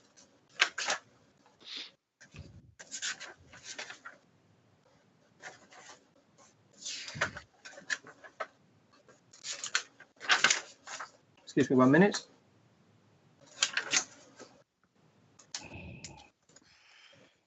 He said, crowds of drunks at the bar. That's what he said. And that it's become, in effect, a drinking establishment. But I asked him in the question, have you ever been there in the evening? He went, no. Have you ever been inside? No. So how can he give you, as a professional officer, evidence of crowds of drunks at the bar? It's completely inappropriate. That shows there is a bias against this premises. Like on the recording machine, clearly they've left to go back in the premises. They can't say that. It's a bias. The whole approach, is let's get the police to ask some questions about environmental health. Let's get the police on board. Let's get the local police officer on board, because they've written in relation, the environmental health have written to the police to get them engaged in this process. Yeah, and we've been given that through freedom of information. They know it. So in relation to here, when we look at the evidence that you've actually got, can I ask you just to look, please, at the Simon Mills witness statement, Superintendent Simon Mills, the pictures which were disclosed at MMCK 01, yes? You see that people sitting on the chairs, people sitting at the tables. Look how many gaming machines there are. Have you got that, Mr. Chairman? I have seen. I haven't got it in front of me at the moment, but I have seen it. I know the ones you're talking about. And then I'll be looking at them again. Yes. And then the next picture shows of people sitting in some tables and lounge, and you've got all the desks. There's no, as the officer said, there's no huge crowds drinking in effect at the bar in the way he has described, and that's completely inappropriate. Crowds of drunks at the bar. None of those photographs. The only one I can see is got 2 people at the bar. Everyone else is seated. There's not crowds of people at the bar. And you've got to ask yourself, why are the officers using this language? Why are they behaving this way and rather than giving a fact-based opinion, a professional opinion on it? Because if he's never been into the premises and doesn't produce the evidence of crowds of drunks at the bar, then it undermines his credibility and the evidence that he is giving. And he goes on and on about your committee being lied to. Look, the application, when it was applied for, that is what was applied for. And it is principally a gaming premises. You can see that with the layout. It's not a nightclub, as the police said, and they've accepted. That's not what you would expect in a nightclub. All the benches, all the lights are on, people are seated. Now, in relation to the premises, the police say, well, look, and I think the police officer was actually quite fair in the round, because he he accepted that that the premises would not be stigmatised or penalised by ringing the police. And I'll be very careful because we're not in private. But the premises, he accepted the premises had acted responsibly by calling the police when it did, and it wouldn't criticise the premises for that. And he sees that as responsible management. He also accepted that the police had not done a graduated approach to enforcement in relation to an action plan. And I think we all agree that the police would have ordinarily gone that route if they so wished. But what the police said in their letter was that they wanted stuff done about outside area, drunkenness, and Challenge 25. And that's all they said. They did not go into any details about violence against the person, public order, or criminal damage in their letter. Yes, and the officer said, look, I'm not looking to close the premises. What I'm looking to do, if it's open later, and because he understands that because of premises changing, people were coming here for a late night drink, that it should have a conditions appropriately attached to make sure it can promote the licensing objectives. Look, we are not, and we do not want a vertical drinking establishment. It isn't. It's a condition on the license. Everyone is seated. We have very, very limited capacity. The music is very low and restricted. There's no music that will allow you to dance. There's no dance floor. And everyone is, in effect, seated in the lounge on the seat area, on the tables. It's low capacity. And appropriately, we've now put 2 doormen out the side to make sure we check with anyone coming in that's intoxicated, and they're coming in principally to game, or if they're going to watch something, they've got to watching gaming with a drink. But that is us managing the property and premises correctly.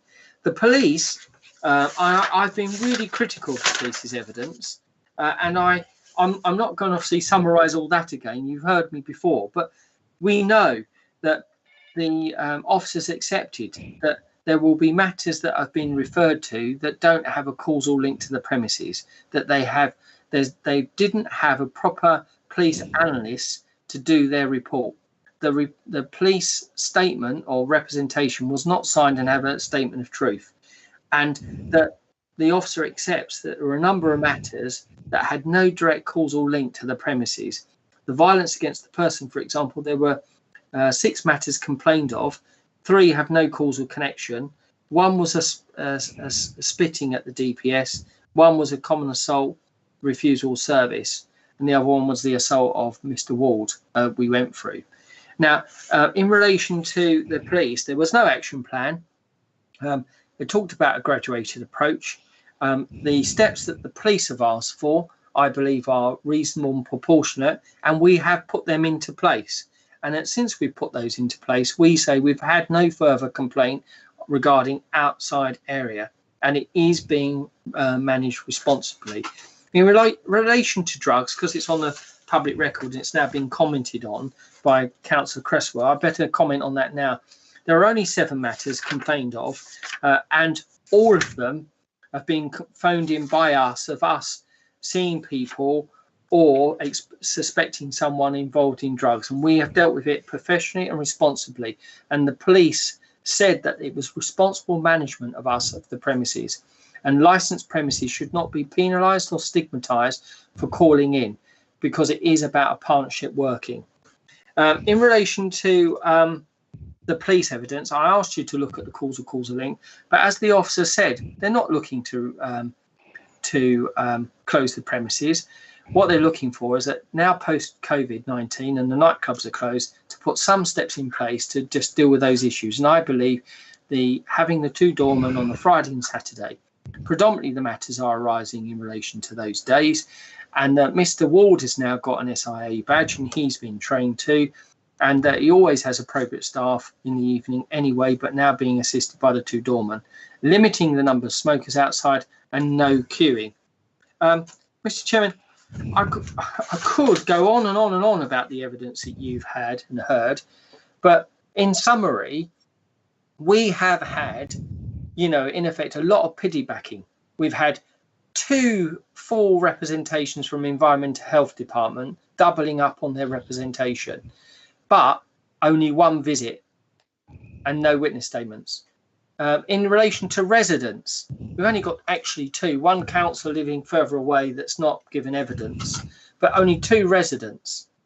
Out of all the residents that are around, only 2. So I want you to put it into perspective.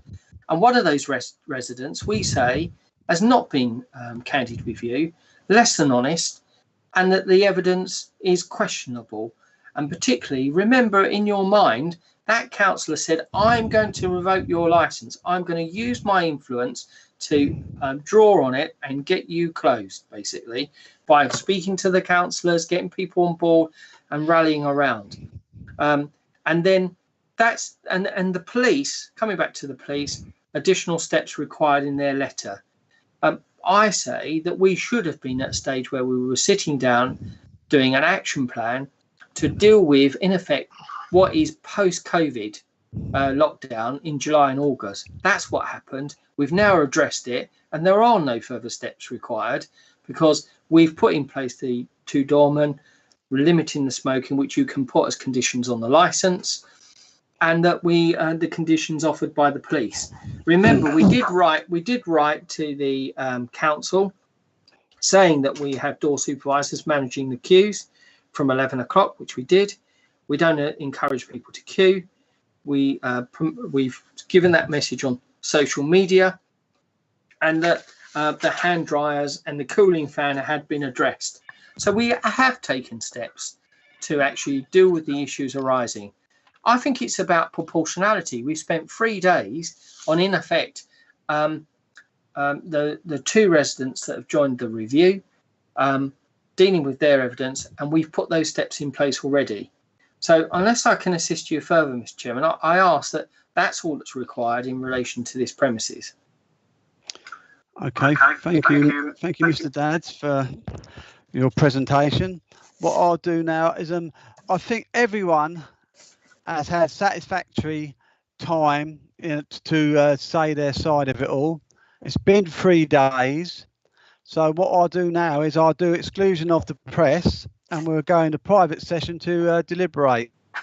So I have to do this basis that the subcommittee considers that the public interest in excluding the public outweighs the public interest in the deliberations being held in public. It is resolved that under section 100A/4 of the Local Government Act 1972, the public be excluded from the meeting for item 13 on the grounds that it involves a likely disclosure of exempt information as defined in Part 1 of Schedule 12 of the Act, on the grounds set out in Regulation 14/2 of the Licensing Act 2003, here in Regulations 205. So the subcommittee will now retire with the legal advisor to consider the application and make its determination. And I thank you all very much again. Thank you. So moved, you. Mr. Chairman. Yep, and Sue, yep. Yes, Thank you. but do we? We'll leave this meeting and go to a private session.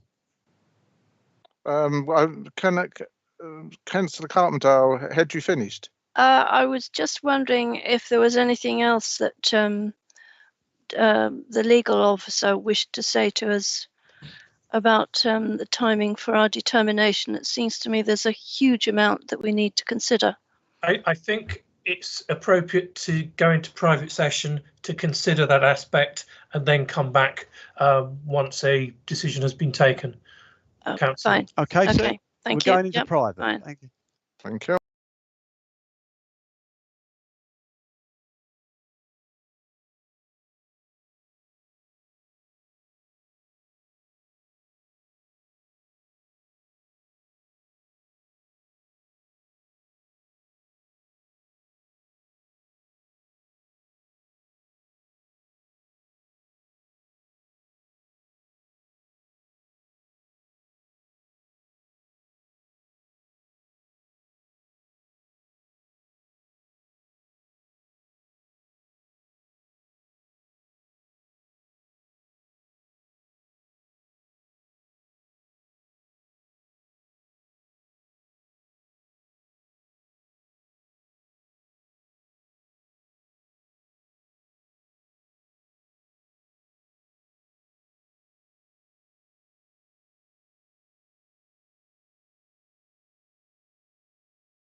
Hello, welcome back, everybody. I'm going to pass you over to the legal advisor, David Smithett, to do an announcement.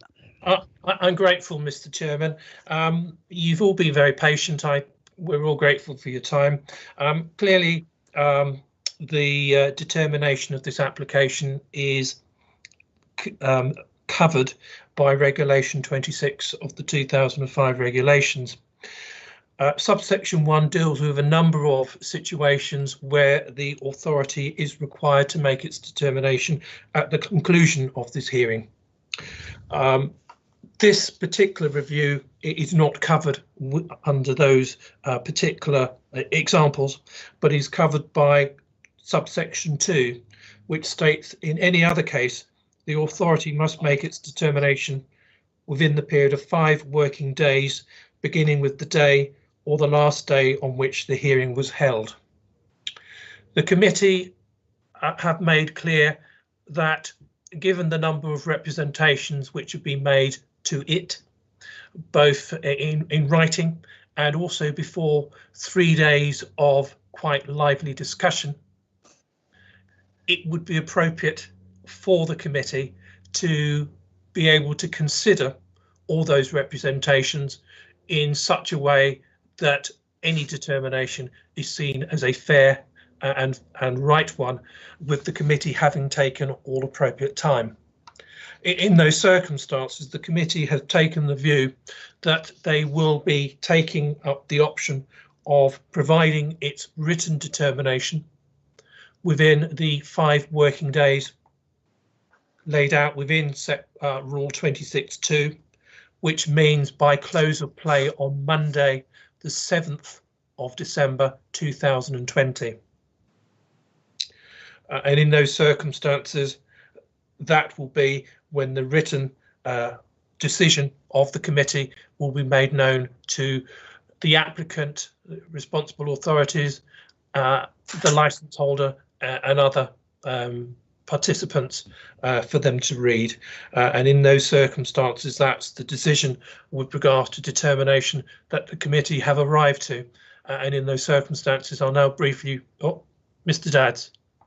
Can I just say I concur. I think that's very sensible given the weight of information that the members have, and to set down a fully reasoned argument. I will only say this, that if the members are looking to draft conditions or have any conditions that they're proposing that need maybe the police or environmental health or ourselves input, then I'm available for that discussion before a final determination is made, should that become necessary.